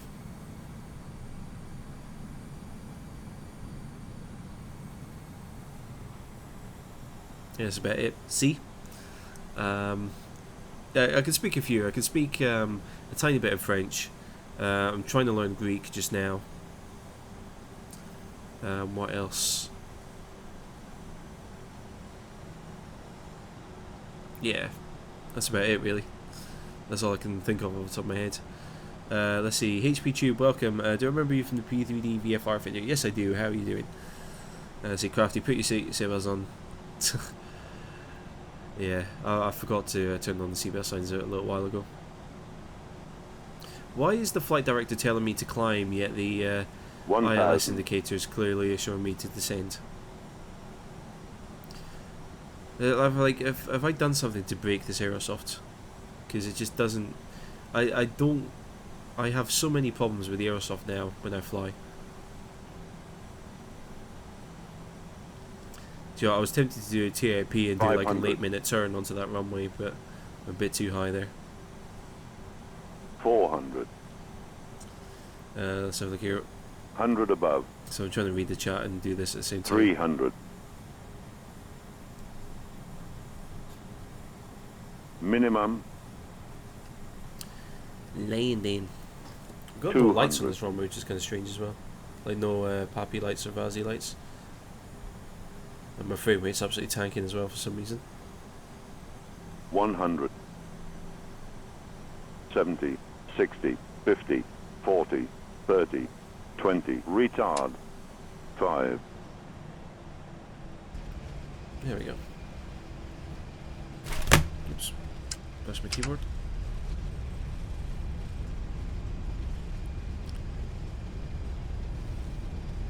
Let's see, true review. What hardware do you recommend for anyone looking to fly at home? Just a decent joystick.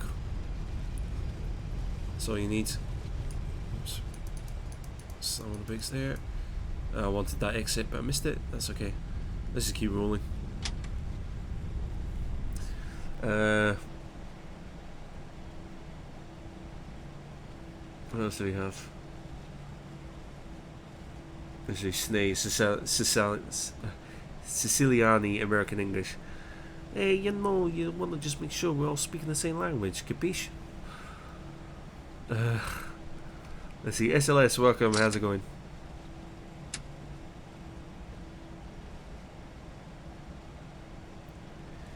Yeah, you know, you speak our language, ain't gonna be no problem, you know?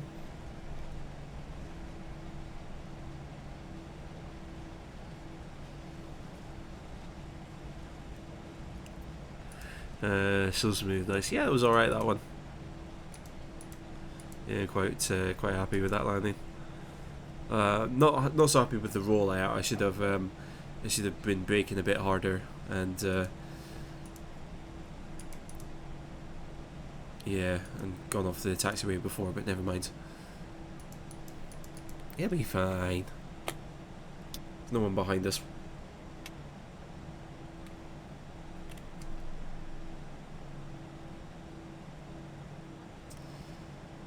You know, I'm tempted to go back to London City and do some more steep approaches into London City next time I fly in Airbus.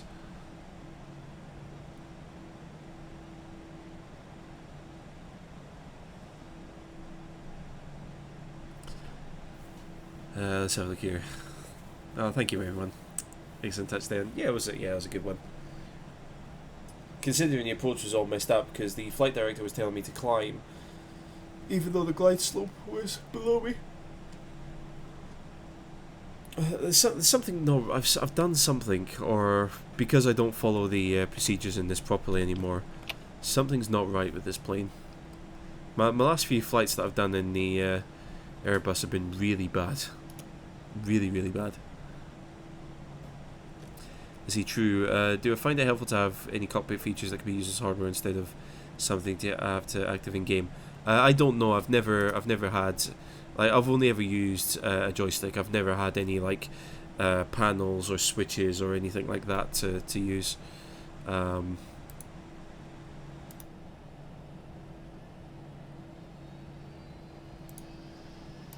So yeah, I don't know.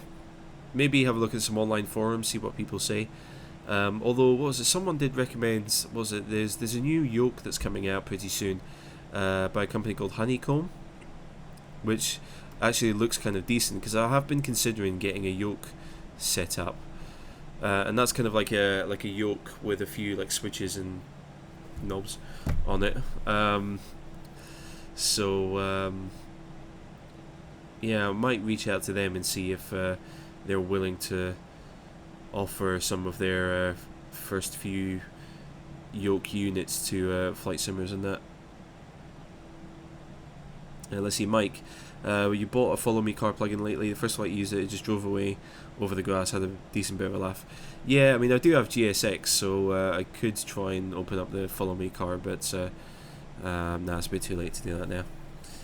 Let's see, TRP, London City has a 5-degree slope, yikes, always end up in the drink. Yeah, I mean, the steep approach, the one time that I did it on a live stream was actually quite fun doing it, because it is like a tactical approach. Like, you have to just like fly level, you know, and then you drop into like a steep dive, but the spoilers like automatically deploy part of the way to help manage the speed.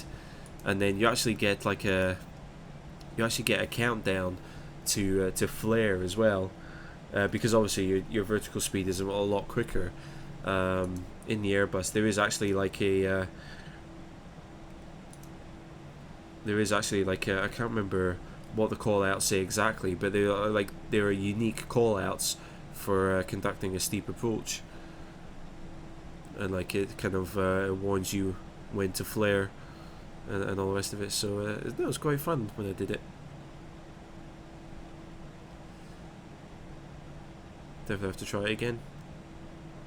What other airports in the world have steep approaches? I know it's mainly a mountainous area thing, but I'd love to know which other airports can like accommodate an A318 and allow it to do steep approaches.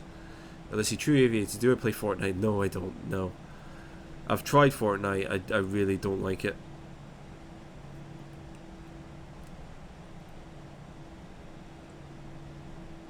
I don't like the whole third. You can't have a fair competitive game in like with a third person camera mode. I mean, maybe I'm biased because I've been playing first person shooters for as long as I can remember, but I just don't like the whole third-person camera for a competitive game, because you can kind of like skew the camera angle and look around corners and all sorts.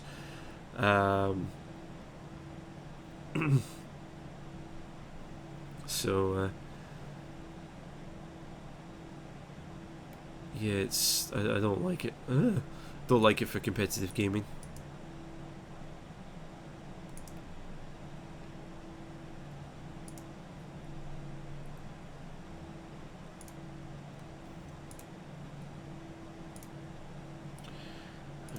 Get nice and close for this.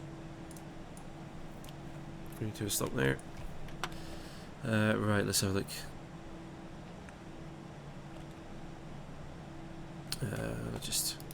I'm not doing proper checklists or proper shutdown procedure or anything. I'm going to save all of my official flying for tutorial videos and that. There we go. Actually, I could connect the ground power. That'd be a good idea, wouldn't it?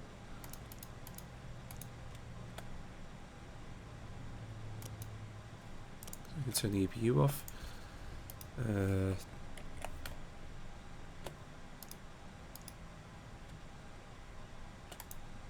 Cool. that's it, all done. So, I'm not going to be doing any more flying today, but as I usually do with these live streams, I will stick around and chat for a little bit. So if you want to, stick around and chat, feel free to do so. We'll be going for a little bit longer. But yeah, that's it. No more flying, at least just now. But yeah, that's it. Jobs are good. So Storm, thanks. Do for have a great time tonight. I will do, Storm. Thank you very much.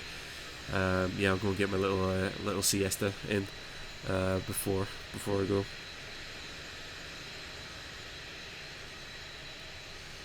Let's have a look at. Actually, I need to charge my phone. What a good idea.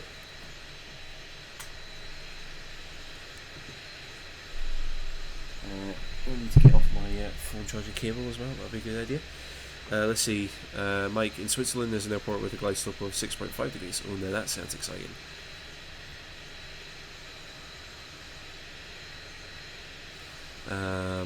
Let's have a look here.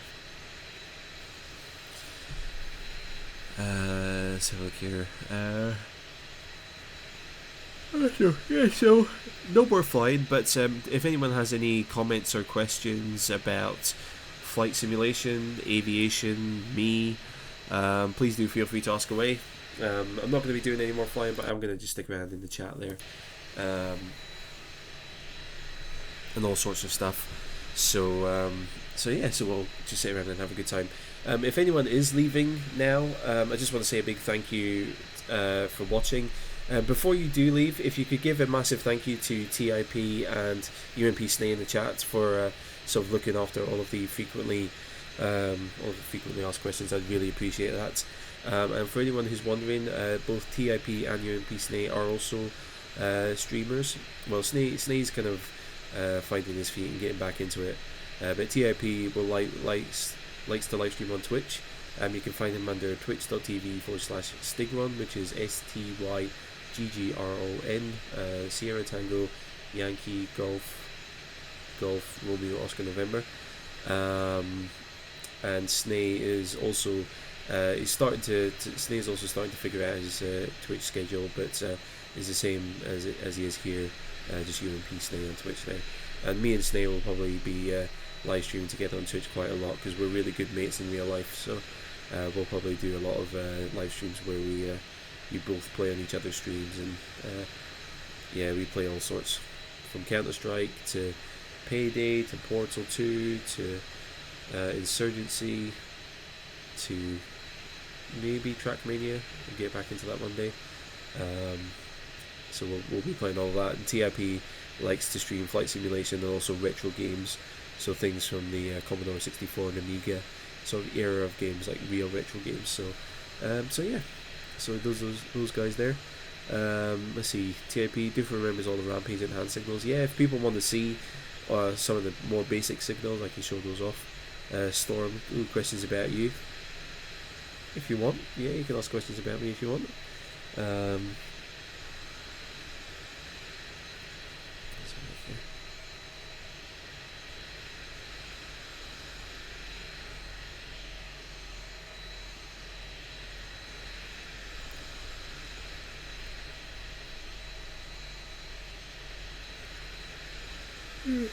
Right here.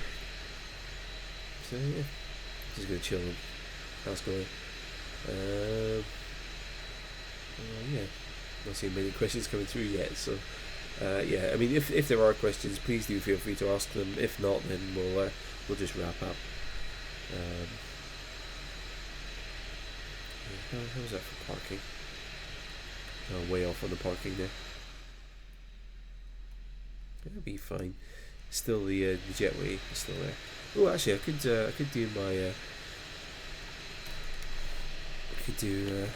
some GSX stuff here. Is it? Oh, there we go. Okay. Request deboarding service.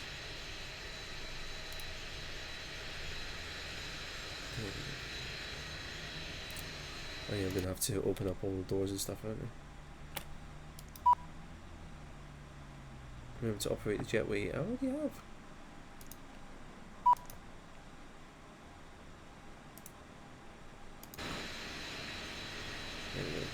going. Let's see, Snay. Not gonna crash your stream. I prefer to destroy my stream because you know you don't want to curse. No, I don't want to curse on my stream, but I don't know. Maybe I'll be a bit more of a naughty boy on Twitch. If I start cursing on Twitch. Let's see, TIP. Most important question: Oxo, Greenox, or Ab? Do you know what, I think I'm more of an Oxo guy myself.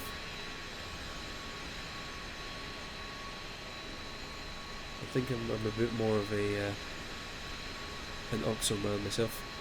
Let's see, True Review. What do I use to animate? Let's have a look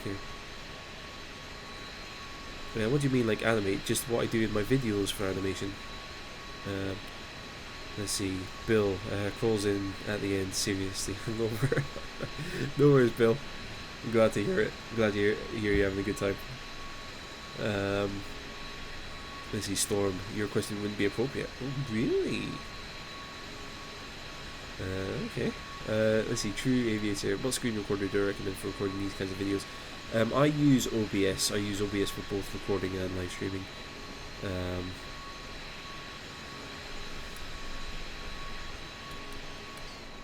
Let's see.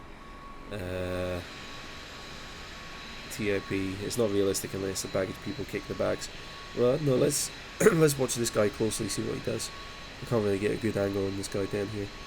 But keep an eye on the baggage handler down here. See what he does.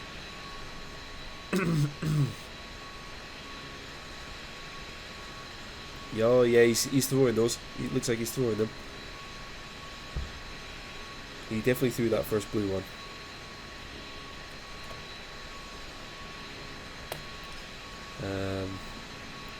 Ripper, welcome. How's it going? True. Yeah. What do I use to animate in videos? I just use. It's basically Photoshop. Each animation is basically. Each animation is basically just a still picture, and I just use like some sort of like transition between them. So I just have like in my video editing software, I just have like one still picture after the next still picture after the next still picture, and then like I'll kind of like do like a what's called like a swipe fade, so the screen will kind of like fade from one side to the next, and it's just kind of like very clever, very rudimentary animation. It's not like I'm not like doing anything dramatic. It's basically one still picture after the next, but I use like some sort of stock transition to make it look a bit more fancier. So like for example, if I'm drawing a line, like the first picture won't have the line, the second picture will have the line, and then like I'll use like a fade transition to make it look like the line kind of just fades into existence when it really doesn't. It's basically just one kind of picture blending into the next one essentially. It's not any kind of fancy thing at all there. Let's see. Ads. What will the stream on Wednesday be? I'm not live streaming next week. I might live stream at some odd times on Twitch, but I'm not doing any YouTube streams next week. Let's see. Storm Wands. About Wands? Let's see. Bill. I had way too much of a good time last night, full of the never agains right now. That might be me tonight actually, because I'm going out for a party tonight, so we'll see. Ripper, is the Aerosoft A320 available for PTDV4 yet? Not to my knowledge, no. True Aviator, anyways, goodbye, good stream. No worries, True Aviator, thank you very much for coming along. Let's see, TIP, I guess GSX wouldn't do anything with GA. It might do. I think GSX, well, they claim that it works with lots of different aircrafts, so but also a lot of different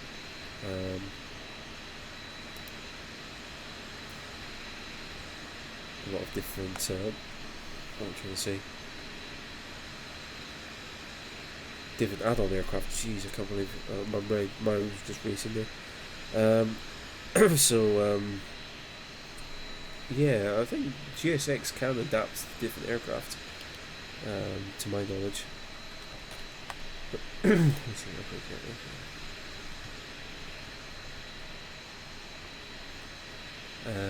look here.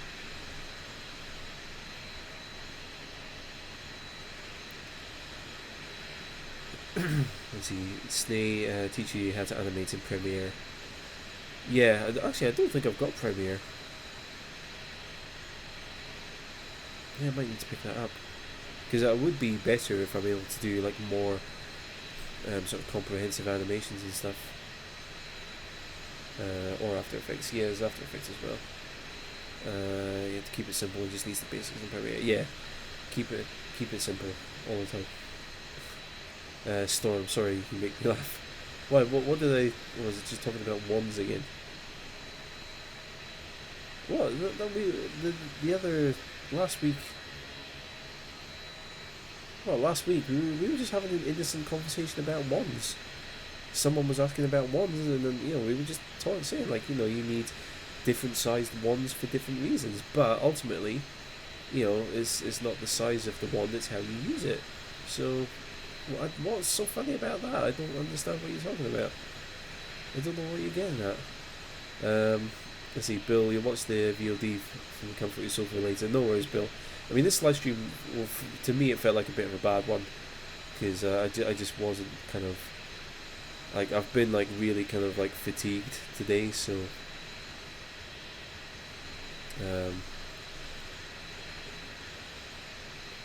yeah.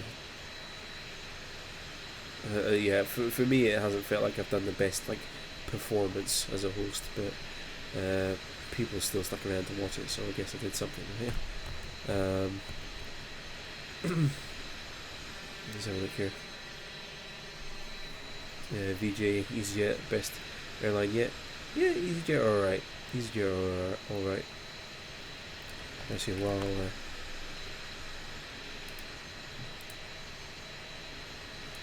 we're finishing up, we can do that as well. Let's have a look here. Mike, you'll have to see handlers throwing bombs all over the hold. No, that's not going to happen. I mean, I'm not being funny, but these guys actually have like gear to get in and out of the plane. I had to do like muscle ups to get into the front hold of EasyJets when I was working. Like you literally just grab onto the edge and like hoof yourself up. Anyway, Storm. Okay, guys, it's been fun. Have a fab weekend. Bye all. No worries, Storm. Yeah, thank you very much for coming along. You can think about wands all you like if you wish. Yeah, we'll hopefully catch you some other time, hopefully. Yeah, as I said, next weekend I'm not planning to do any stream, but I don't know, never say never. I might do one. It really depends how I feel. Today I don't feel like doing any streams next week, but we'll see. Oh gosh, yeah.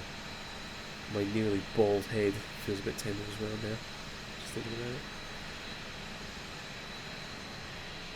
Anywho, what's the time? 10 minutes to robot mic, pretty much. Let's see, does anyone have any last comments or questions? Because if not, then I think we'll leave it there.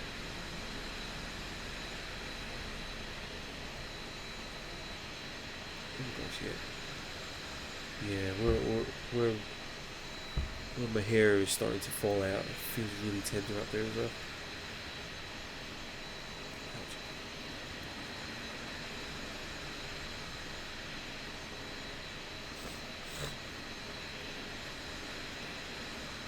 Let's see. For an aspiring pilot, nothing beats Ryanair. Well, no, considering half of their pilots left. Yeah, no, they'll have a lot of openings right now, I would imagine. But the thing is, in Europe, like, there's not many, most short haul carriers are all Airbuses, aren't they, in Europe? Ryanair and Norwegian Air are the only Boeing short haul or Boeing 737 operators that I can think of.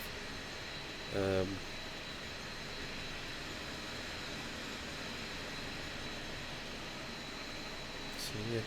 Let's see, Bill, he blamed my girlfriend for last night. She stayed over at friends for a girly night, so obviously I had to go out with a blokey night. I suppose, no, I have to have a good night. Yeah, absolutely. Oh god, that just reminds me of me having a lads' night out in London with guys from work. Oh my goodness. Let's see, Snake, your hairline looks like yours now with the big McDonald's logo up front. Yeah. It's what's McDonald's tagline? I'm loving it. I'm not loving it. I'm going bald. Thankfully I'm not fat as well. No, that's a point actually. I need to get back down the gym. I need to go into like top gear for grease mode. Now that I know that now that I know when you're going to be on holiday, now I can get mine booked and go full beast mode to get myself in shape. TIP, and someone says good, I just envision them fighting pillows and cats. Oh dear. Biff, welcome, how's it going? Oh, okay. Someone's beeping at me to close the doors now.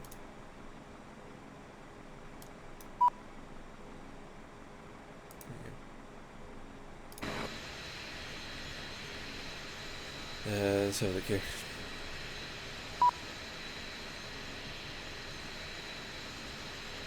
I just closed the 2 doors.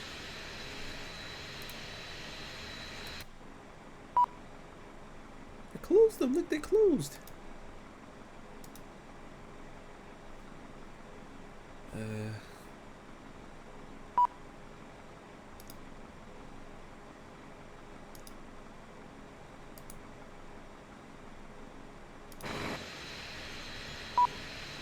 I'm just going to pause that because it's going to keep beeping at me otherwise.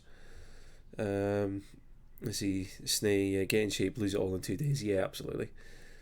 Well, that's the thing. Like, I'm going to deliberately starve myself, so I have to eat more Greek food. That's the plan.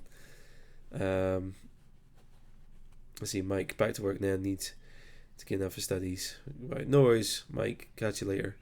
Let's see, Biff, oh crap, we're already there. Missed the flight. Yeah, I'm afraid you did. What time is it? Yeah, still a few minutes till robot, Mike. Is there any way we can tell the catering service to naff off?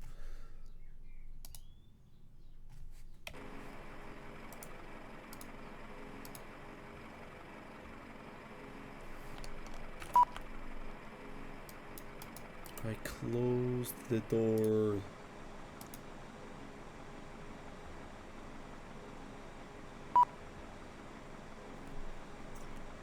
Let's see, Bill, need to fry up Kilo Cure right now. Oh, now I'm starving now. I want to fry up.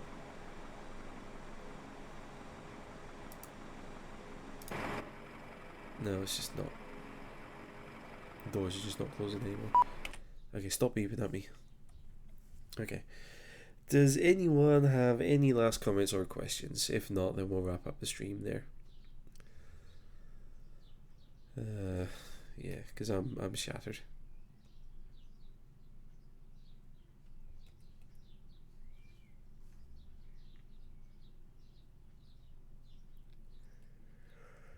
Okay, I'm hungry.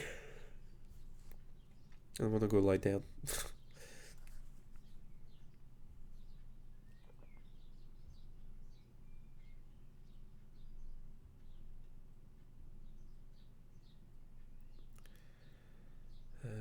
Let's see. Yeah, so while I'm waiting to see if anyone's got any last comments or questions, yeah, we'll just do a little debrief. Yeah, we took off from Paris. We flew EasyJet flights 4297 from Paris Orly to Milan Linate, or Linate, however you pronounce it, and then we flew the return flight EasyJet 42908 back from Milan back to Paris there. Let's see, Ripper, am I going to do any type of airline flying in X-Plane 11? I have done previously. I will do some in on live streams and that. But yeah, I'll probably I've flown the Zebo Mod 737 in X-Plane a couple of times on the live stream, so I'll probably do that again next time I fly in X-Plane when I'm live. But anyway, so yeah, that's the end of the stream. Before you all go, could I just ask you to give a massive thank you to TIP and also UMP Snake for modding and looking after everyone in the chat there. So yeah, if you want to check out those guys on Twitch, TIP has a Twitch channel where he streams retro games from the likes of the Commodore 64 and the Amiga console. He's found on Twitch under twitch.tv/Stigron, which is STYGGRON, and also we've got UMP Snay, who's on Twitch under just UMP Snay. I don't think there's a dash or anything in his name there, or a space. It's just UMP Snay, all one word. So yeah, so check those guys out on Twitch. Go and support them, and yeah, they're both hilarious. Anyway, I'm gonna wrap up the stream there. So yeah, because I'm hungry and I want to go and get some lunch myself. Anyway, that's it. So thank you all very much for watching. Take care out there, and I will catch you all later.